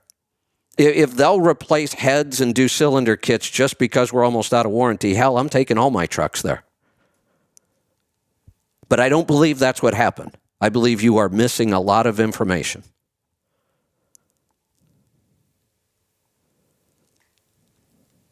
So I'm gonna end this because we're going in circles. I want you to go get as much information on this as you can and call me back if you want my help making the decision whether or not you should buy this truck. Because honestly, with the information I have right now, I would not buy this truck. Until I could get those questions answered, I wouldn't buy it. We're going to head off to Oklahoma. Paul, welcome to the program. Howdy. We'll continue the theme of the head gaskets and heads and everything. So I have two callers coming up after you that sound like they have explanations for me. Maybe there's something I'm missing here that he couldn't supply. We'll see. But you're here first, so go ahead. Cummins don't give stuff away. Nobody does. Right. Yeah. Cummins, but it's not uncommon for an I don't know. I didn't hear the whole call, so it's not uncommon for an ISX to have a cracked head. So no, or a wore-out camshaft. So, and if that were the case, and we were close to warranty, or he's still in warranty, if the head was cracked, okay, I could see Cummins replacing that. But he can't tell me that's what the problem was. His answer was, well, it was so close to warranty, they just went ahead and did it. And then we got the cylinder kits. It wasn't using any oil. Yeah. Well, we throw that in just because we had the head off here. Right. So, yeah. So a guy I know, he appears to be flush with money, left, right, center. So I've been hearing about this glider that he's been getting probably over a year, I think. Well, a few weeks ago, it finally showed up. And I thought it was going to be a Peterbilt 389, but it showed up, and it's a W900 Kenworth with a pre-emission cat in it. And I'm not 100% sure, but I think it come from your neighbors out there on the coast in Oregon. I think. Well, he only did one load with it, and it's got a cracked head. Yeah, No the way. cat shop. Yeah. How many miles were on it? I don't know. He picked it up and he got it. He lives in Tennessee. He got over to Tennessee and picked up a new trailer. Oh, wait a minute. Delivered one load. This is a glider, right? Yeah, glider. Yeah. Oh, yeah. so We got a brand new truck with a remanufactured cat motor. and the cat is notorious if they don't prep that block right and get the deck height right and liner protrusion. the liner protrude exactly. If this is so common, we've watched this over and over and over. Yeah. So here it is a brand new glider, but don't worry, he's got a brand new emission powered 389 that he can go drive. So, like I said, he appears to be flush with the money. So, and then another guy I know, he bought a used truck with a PACCAR engine, and I don't think he did a whole lot of research, ECM report or oil samples or anything. And truck looks clean. It's right. Good. It's the right color. Condition. Yep. It's the right color. He don't care about the color. So he buys it. It's a PACCAR engine, and it had like 440 or 60,000 miles on it. Oh, it's got warranty. Oh, okay, yeah. Well, when he told me it had warranty, I thought he meant PACCAR engine warranty. No, it's got an aftermarket warranty, and it needs new head and compressor and all sorts of goodies. And that warranty's not going to cover all of that. So he's not a happy camper at the moment either. So,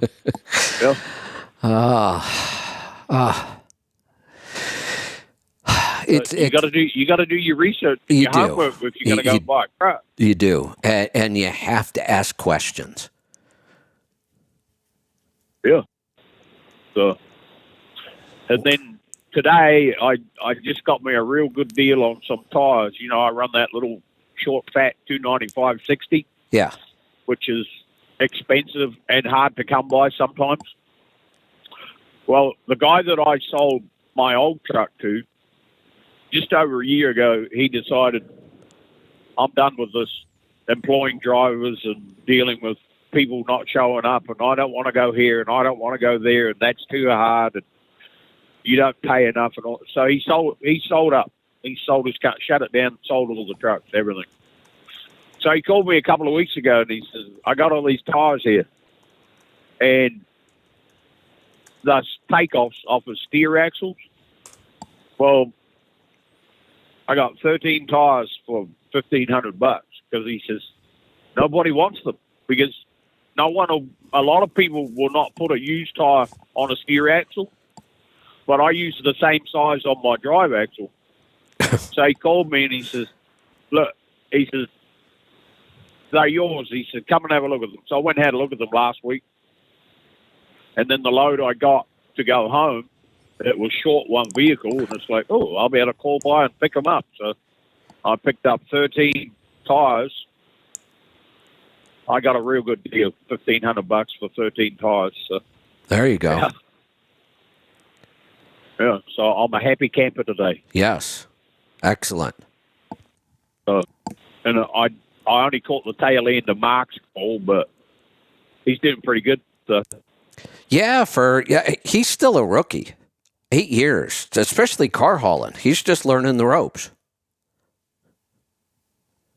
But another guy that he put me onto, I'm training him, and he's having his ups and downs because he went and bought the wrong kind of equipment, and it turned into be a bit of a nightmare, and he had to go and buy another trailer. So he's still learning too, but life challenge. So yeah, well, Mark may still be learning, but he's got an awful lot figured out. That's for sure. Yeah, he has his moments. So there you go. Occasionally, I've had to hang up on him. So. Sometimes I have a bean spot in me, and it's like, There you go. Hear that crap. Click. There you go. That's right. Okay, I'll talk to you later. Okay. I'll hang up on you. Bye. I hung up on you first. Let's go to Nevada. Ray, welcome to the program. Oh, did you say Ray? I did. Oh, I didn't hear that part. Hey, following up on one of your favorite engines, the Cummins X15 that the guy called about. Yeah. They we had one. Well, we have one that we did in our own shop at $650,000, but the heads are cracking, and just like Cummins, they've all those heads are bad. They went to Okay, so cracking. That's probably why the warranty covered it. So we need to know that, and you're right, that's probably what happened. And once we know that, then we can say, okay, it was a Cummins issue. Are they telling us it was a bad batch of heads the way they told us it was a bad batch of cams for 15 years? They said well, yes, and it's all of them. It's not like just a bad batch. It's everyone they Oh, my God. all of them on the X15. Now you can't buy the old one. It's a whole totally new head. Okay, so all X15s are like that. So for 2 or 3 years you're good, but you get up to around 500,000, they don't hold up. They crack. So that may explain why they covered this head under warranty. Why would they do the cylinder kits? Yeah, because we started with the head gasket. I don't know that because there could have been more damage, and he didn't find out. That's the problem here. There's an answer here somewhere, but we have to get to it. Yeah, but with our head gasket, that's what we started out with, and that's what it turned into being. So there's more to the story, but that's what my guess is it's the head's cracked, and so they're replacing it with a totally new head. And again, if that turns out to be the case, and then there must be some explanation why they did the cylinder kits, and I want to know why. Is this an engine I really trust now or not? In order for Cummins to spend the money on cylinder kits and the labor, I have to believe something was pretty wrong. Well, with ours, the liners, they dropped. They weren't good anymore. So that was another problem they had with them. Okay, and if that would explain it all, the head cracked, the liners dropped, right? That would explain it all. That's the kind of answer I need. Yeah, we were going to do an in-frame, and we're like, and then they came out to cut it and there's a crack, and they're telling us, Cummins is having a heck of a time. All these heads are bad. So they've had to totally redesign it. You know how much pushback I get when I slam this engine like I've been doing for about 20 years now? How many issues like this, catastrophic issues, can one engine have? Well, all you got to do is go to PACCAR and you can have the same fun. Well, that's why I don't recommend PACCAR either. I mean, we have engines that don't do this. We have mostly DD15s, but we do have a couple PACCARs and a couple of Cummins. And you had a caller 3 weeks ago, your first Monday back from your seminar, and he was saying he had a lot of, dirt in the engine at like 150,000. Yep, I remember that one. That was a PACCAR. So he has the same year, same PACCAR motor we have. And we did one oil change, which is the 75. And they have a campaign out that the turbo was designed wrong or installed wrong. So dirt's getting in. So they totally put a whole new motor in, everything new, starter, everything. They just pulled it out and put a new one in. I bet that's what he has from PACCAR. Wow. So yeah, they just that engine, do believe, does have some promise. It's not the greatest architecture, but it does better in Europe than it does over here. We just don't know much about it. But that's enough for me to say, why would I buy one? I'll wait till maybe we do know enough about them. We have at least two really solid engines on the market. The Volvo and the DD series, both really solid. We don't have major problems with them. They get good fuel economy. They don't use oil forever. They're really solid engines. I'm excited about International's new engine. Great architecture. It's almost a clone of the Volvo in some ways. I would never take chances on these engines that have these kind of issues over and over and over. With the ISX, we go back to the cam starting around 2005. And 10 years later, they were still blaming it on a bad batch of cams. And we were still seeing cams wear out on that engine. We've had that fuel pump issue where the fuel pump comes apart and takes the engine out with it. And we had the crankcase breather and the oil pressure issues. Now we have cracked head issues. And it just seems to me it's like one major problem after another with that engine. It's crazy, and most of ours are CD15s. And I do have a question about the rear gearing in that on the one I drive, if you don't mind. No, go ahead. It's a real quick one. So it's got the 264s. When I like to run 55 a lot, but it puts my RPMs at about 1,200. If I run 59 miles an hour, it drops into 12th gear because 11th is direct. But 12th gear, if I run 59, it drops it down to 1010. Am I better to be in direct at 55, or am I better to be in 12 at 1010 on the RPMs? What year is it? It is a 2021. 12 10 under 1100 is I'd be a little uncomfortable running it down that low. The 1100 or the 1150 you talked about is just about ideal. Yeah, that engine is not totally set up for down speeding. It is better than the ISX and the Pack car, not as good as the Volvo or the Mac. So I'd be a little careful about running it around at 1,000 RPMs. If I had and that's where it automatic. Yeah, sometimes you've got to force these things to hold. You could always play around with it. If you've got the gauges there on fuel mileage and boost, and we could watch and see what's happening in the pyrometer, and it's borderline enough that at sometimes based on load and wind and terrain, you may want to let it go ahead and go into 12th at that lower RPM. If you're in the rolling hills and it's going to be shifting in and out all the time, I might just put it manual and leave it in 11th. Okay, and it does change by the weights that I have and hills, and that's usually when it's light. You're right. It will stay at 10. You're right there on the line. And I just worry a little bit about the bottom end on those engines if they can handle that low of an RPM, with a lot of strain on them. Well, I know because I've had it changed on the setup on the tranny and that I can make it stay in direct if I have them change it and stay till like 61 miles an hour. It will stay in direct. Okay. If I have them going and program it. And I've had it that way.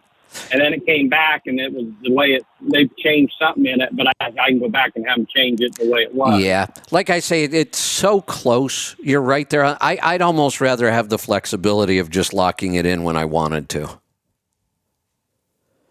Okay. Well, that's all I have. But yeah, that's what we know about those two engines.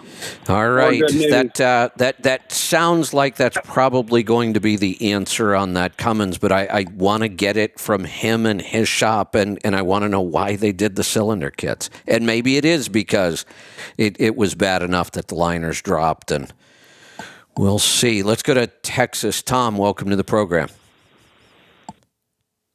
Hey, Kevin. As if we haven't beat the Cummins to death yet, no pun intended. I mean, we've pretty much figured out if it's not leaking on the ground, it's not going into the oil. We figured out it's burning the coolant because most likely the head is cracked.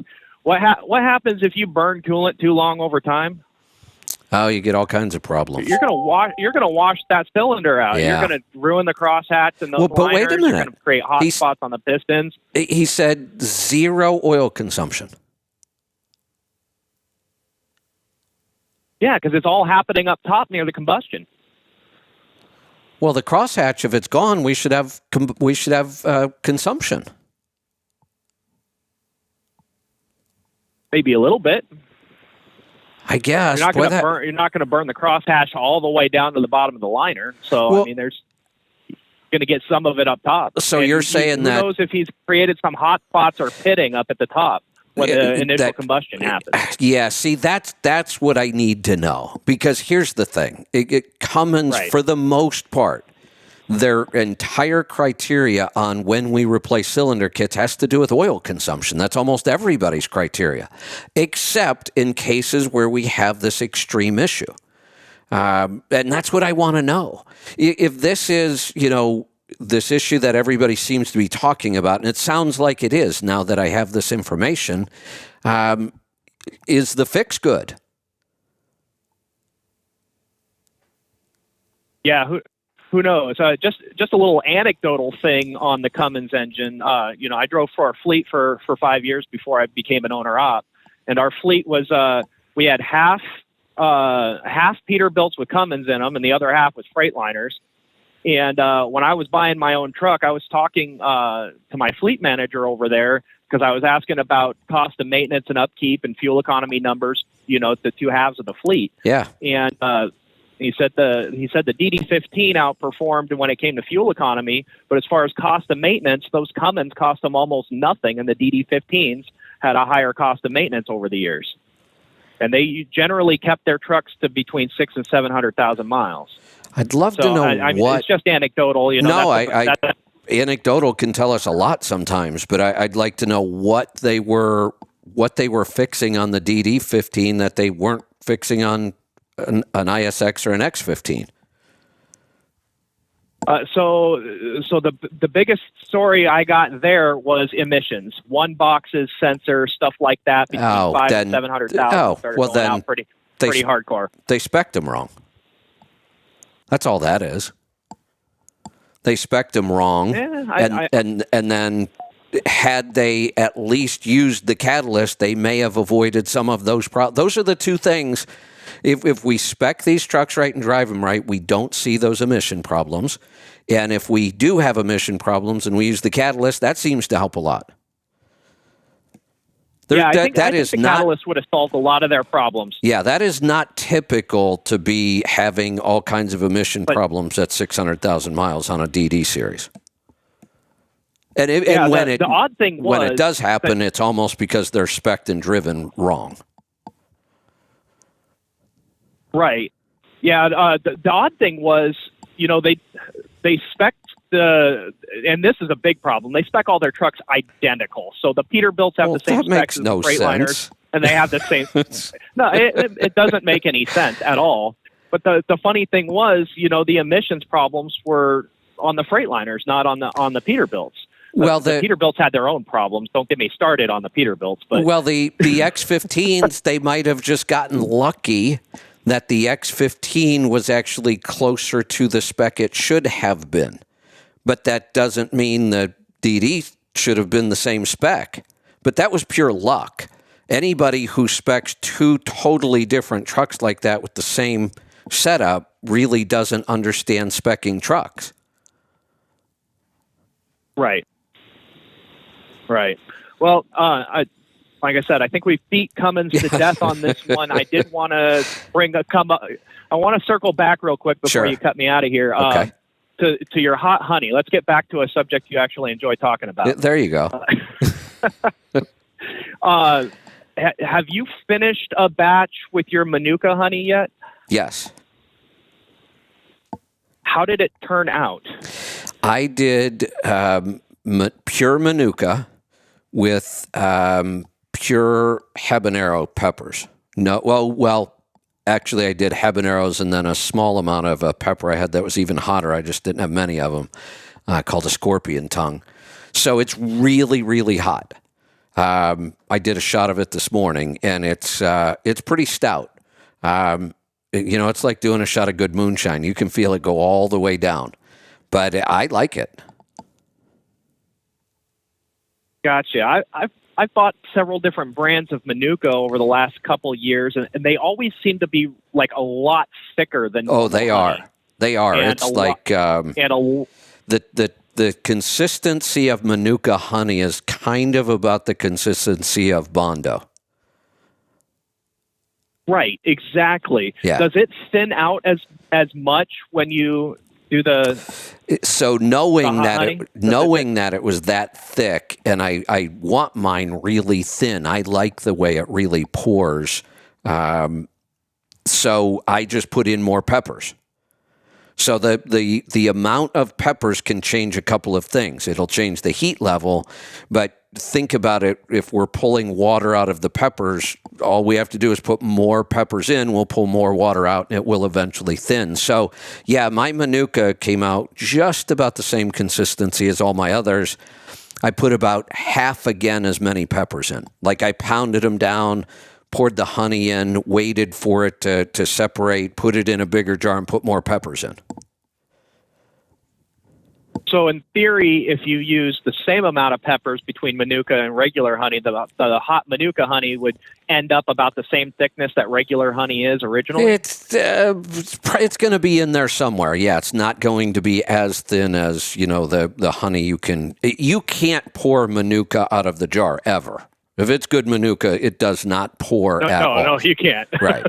Right. And most other honey does pour. You're scooping pour. creamy peanut butter out of there. Exactly. Creamy peanut butter. There's another good example. More people know the consistency of creamy peanut butter than they do Bondo, so your analogy is much better than mine.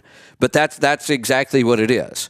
So, yeah, it's going to be thicker unless you add enough peppers or something else to thin it out. The other option, you can always just add water to honey. Honey is totally water soluble, and if you want thinner honey for some reason, you could do that. Manuka being so expensive, certainly you lose a little potency when you thin it out, but it's also a little easier to deal with. Now, Manuka's got a lot stronger flavoring to it. Do you find that the hotter peppers work better with it for taste? That's why I did the hotter. I don't like the taste of Manuka. I mean, it's not horrible, but part of this whole hot honey thing is I'm really loving the flavors that we're developing. But the Manuka still, I know this might sound weird, but the only word I can come up with to describe Manuka honey is that it has a medicinal taste to it. Mm-hmm. Yep. Have you tried any of them with a ghost pepper yet? I have not. I have not bought a single pepper to do any of this. I'm still trying to work through all the peppers I had in my garden. That was the whole point. That was why I started this whole thing. I didn't know what else to do with, I think total I probably had 60 pounds of peppers. That's a lot of peppers. I still have 30 left. Finally, I got to the point where they throwing little sample.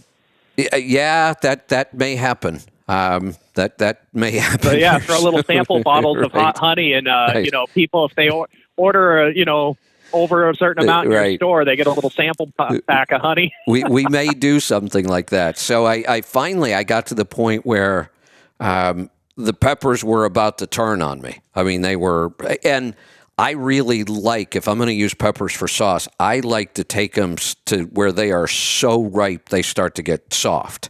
That's when they have the most flavor, the most heat, the most depth. So these were, I was starting to lose a couple of them to some mold spots. And I thought, I've got to do something with these. So yesterday, I spent a good part of the day chopping 30 pounds of peppers and freezing them.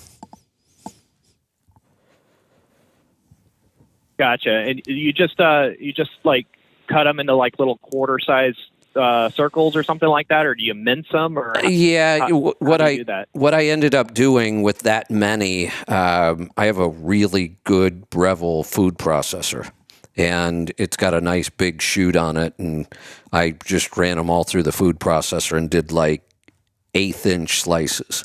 I went pretty thin because I was doing it on the food processor and it was easy. And the thinner we cut this, the more you're going to be able to pull out. So the more cuts you make, whether it's diced or sliced thin, the more heat you'll be able to pull out of the pepper, the more liquid, so you won't have to use as many peppers. And then when you eat the peppers themselves after you've done this, is a lot of the heat gone out of the pepper part of it? No, that's the surprising thing. I took a mix of some of my peppers, and I was talking about that sauce I made earlier that makes the really good wing sauce. So a couple days ago was the first time I had it, and I mixed it with butter and garlic like I would, Frank's Red Hot to make a wing sauce. And it was incredible. Just a really good, unique tasting sauce. Like every time you put a wing down, finished one, you just wanted to grab another one. They were so good. Now, last night, I had some chicken that I think they were thighs maybe. They were left over from something. And I thought, for a snack, I'm going to grab one of those chicken thighs and eat it with this hot sauce. And I didn't cut it with the butter. It is hot. Really, really hot. Like I was shocked. I was in tears last night. And that's after it's been in the honey. So no, they don't lose their heat. Interesting. Good to know. I don't want to bite into, throw some of these on something, a salad or whatever, and think that they might be milder than they really are. If you taste the pepper itself, there seems to be enough honey on it that it kind of does seem like it's really mellowed out. But when I made it into a sauce, this sauce is really hot. Gotcha. All right. Well, thanks for all the info. I'm gonna let you get on to the next guy or get out of there. Whatever comes first. All right. Sounds good. Well, it looks like we're just going to continue beating the ISX up here. Maybe we'll have an answer. Eddie, it's your turn. Uh-oh. Got very quiet. Eddie? You there? Yeah, sorry about that. Oh, there we go. Yeah, I guess he's on. Yeah, I guess he's on the other. He probably put it on mute or something like that. But he's got a Cummins ISX, right? On an international. Go ahead. Yeah. I think it was an X15.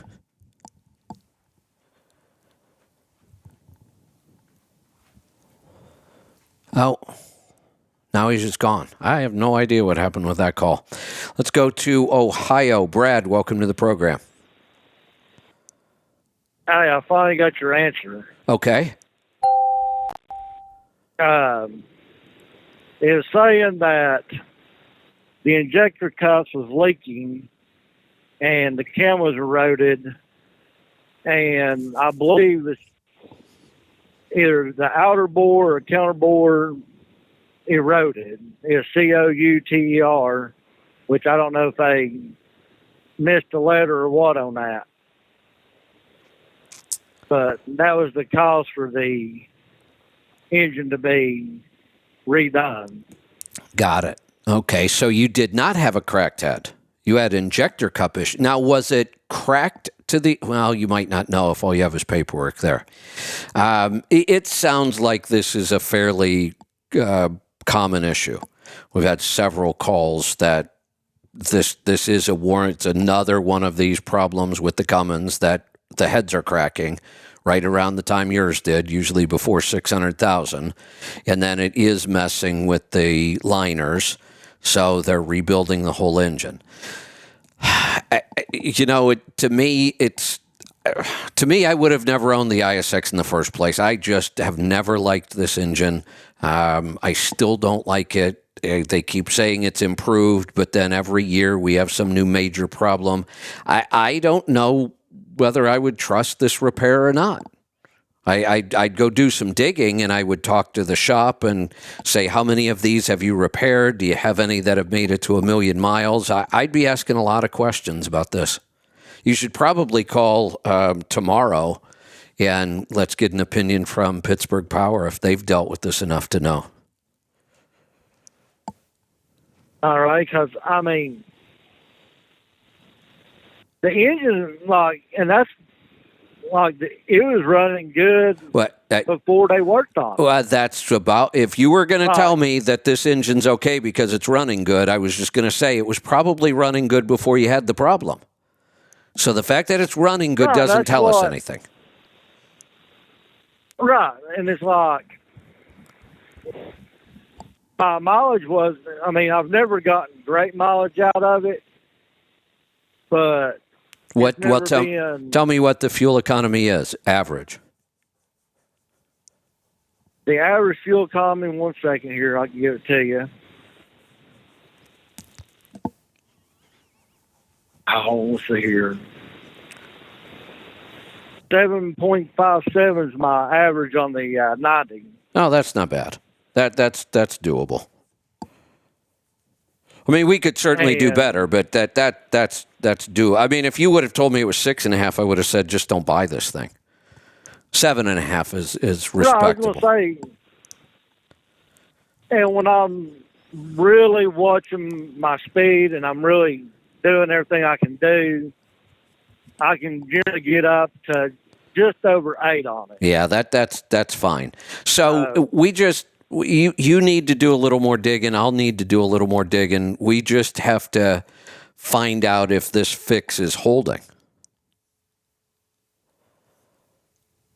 Which, that's what I was going to sit there and say the biggest difference between before they did it and after they did it was it runs quieter now, but it was always loud from the day I got it, which that made no sense to me. It's like, why does it seem to be running smoother and quieter now that they rebuilt it? When we get engine noise, other than exhaust noise, engine noise is almost always coming from the top end.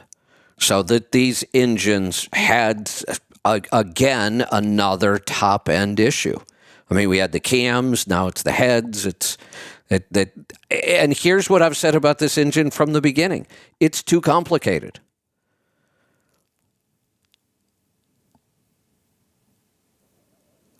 The upper end of this engine is too complicated. I've just never been. Well, but they're not. I mean, I get that all engines are complicated if you don't understand them. But if you understand engines, this one is more complicated than all the rest. The electronics are more complicated. The overhead is more complicated, and they've had problems with it. And I just, sitting where I sit, getting these calls for the last 15 years, it's why when I bought my coach, I had to look hard. Almost all the country coach comes with the Cummins. The Cat is a downgrade. Nobody wants the Cat in that coach. And that's exactly what I wanted. I had a hard time finding it because there was no way I was going to spend that much money and worry about an ISX all the time.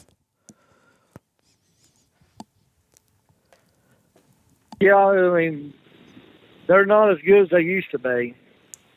Well, as far as the ISX itself goes, I don't know that it was ever any good. Cummins itself, I used to love Cummins. The N14's amazing. The big Kims. That's what I'm saying. Yeah. Cummins was an awesome company. One of my favorites for a long, long time.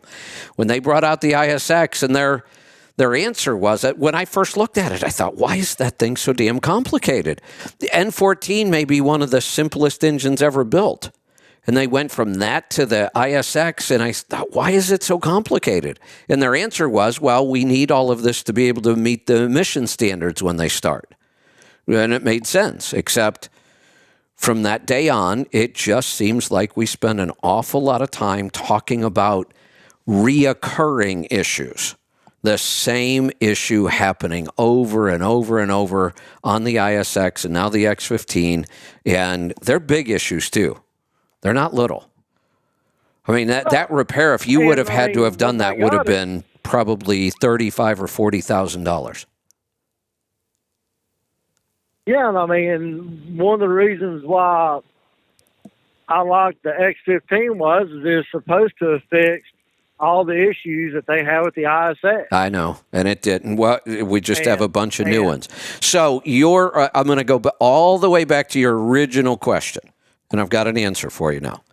Your original question, I don't even think we ever got to it, was should you pay it off quickly or wait until the last minute?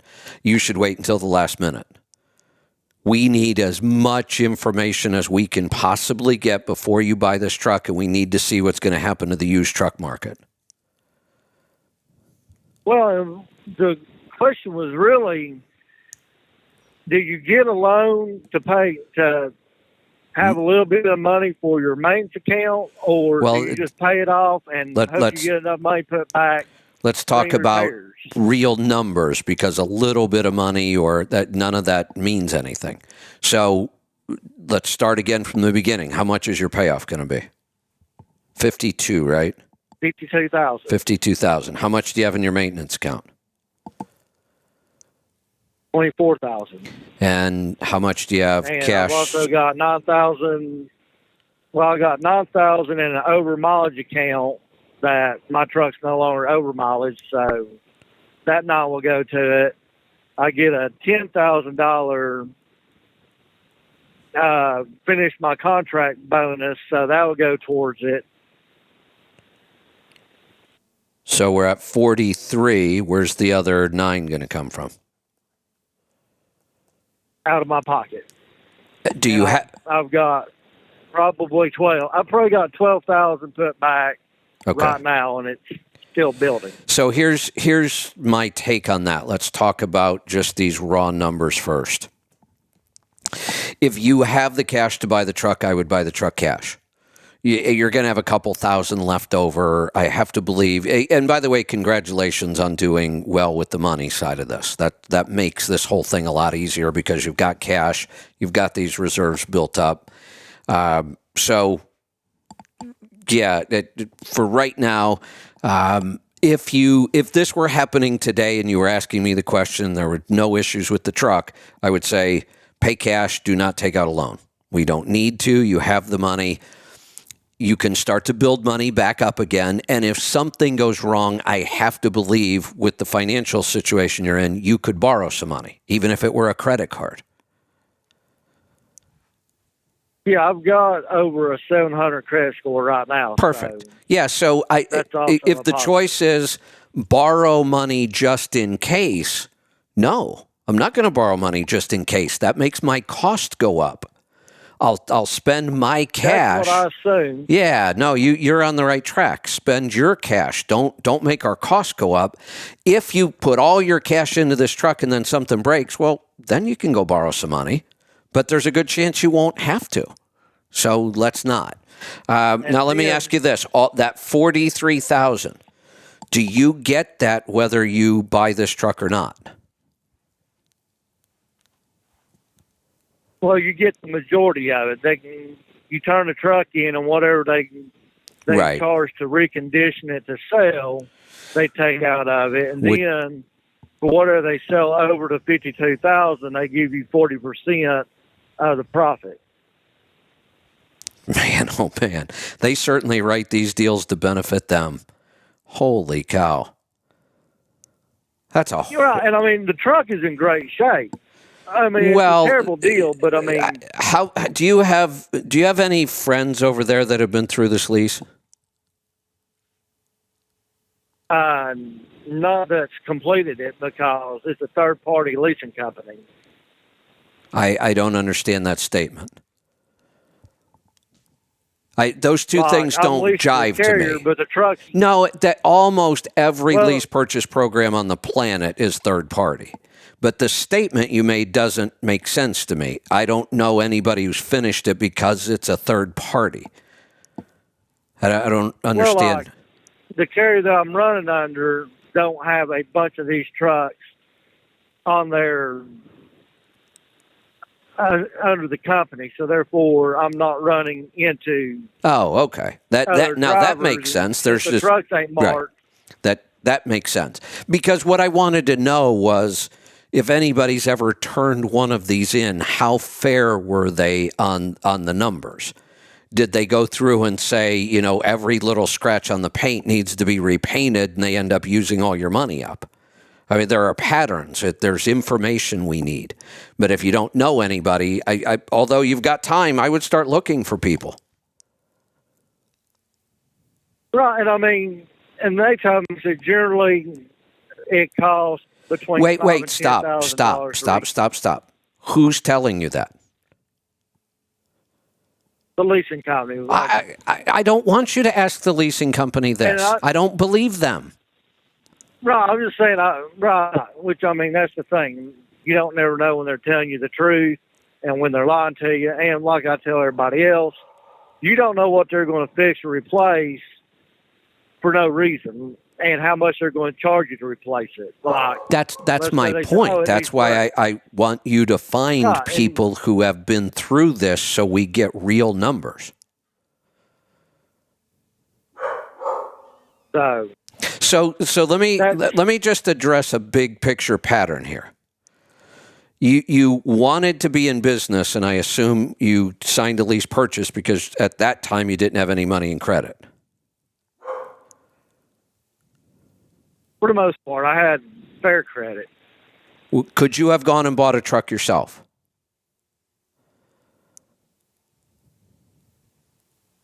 Probably not right at that second.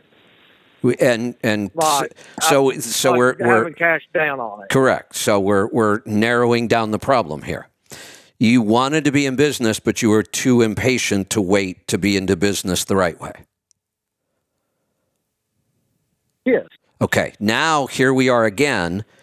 You're about to make a major financial decision, and you were doing it on almost no information. I am like dragging answers out of you, and you don't know most of them. Your problem is not the truck. Your problem isn't whether you should buy this truck or not. If you're not going to change the way you do business, I would say do not buy this truck or any truck. Take the money and run.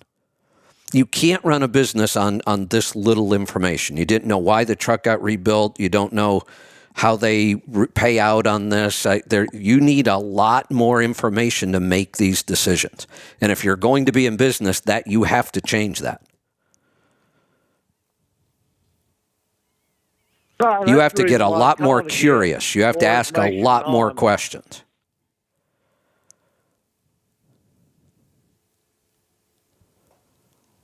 Does that make sense? I'm just asking the wrong people the wrong questions.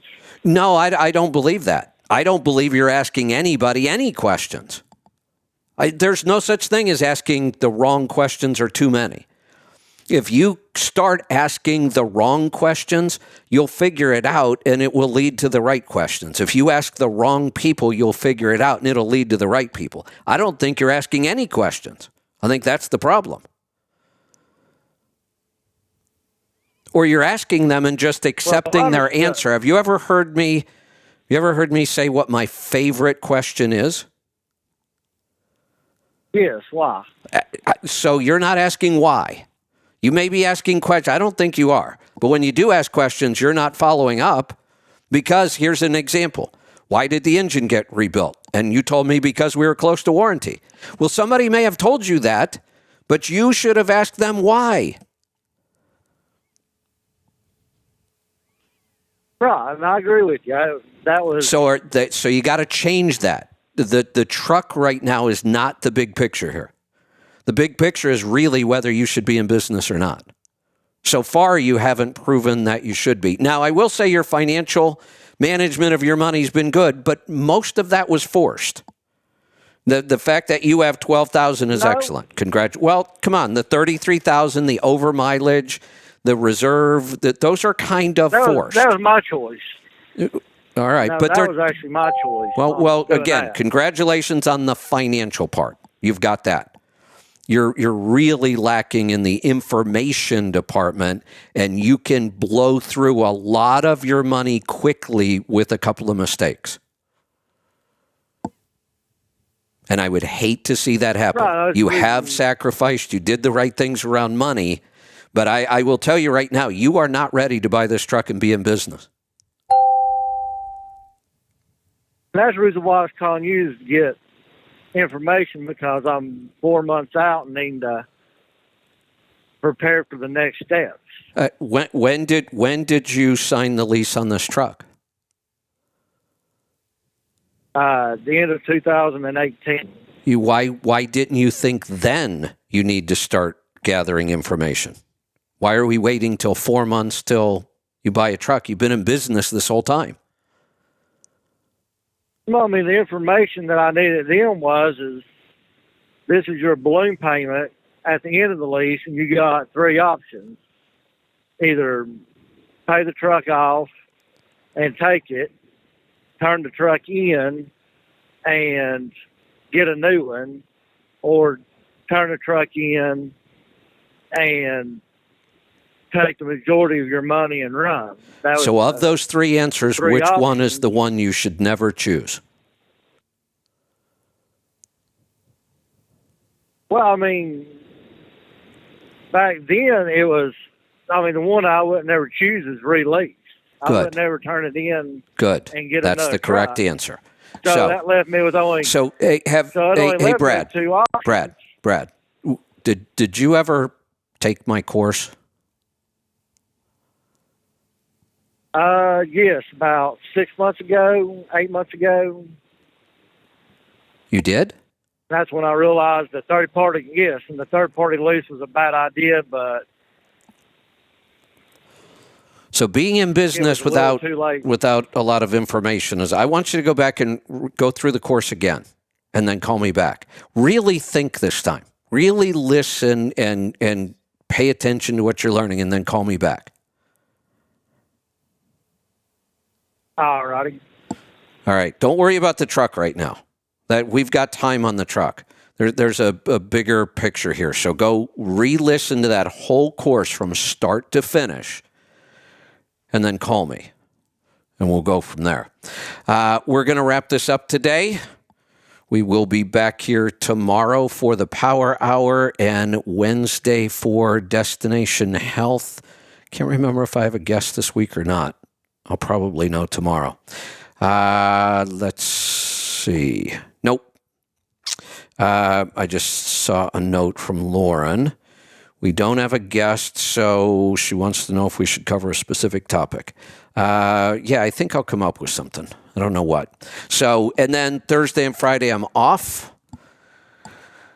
So I'll try to get a couple more commentaries done this week, and I might get a book review done, but I don't know. I don't know if I want to work that hard this week.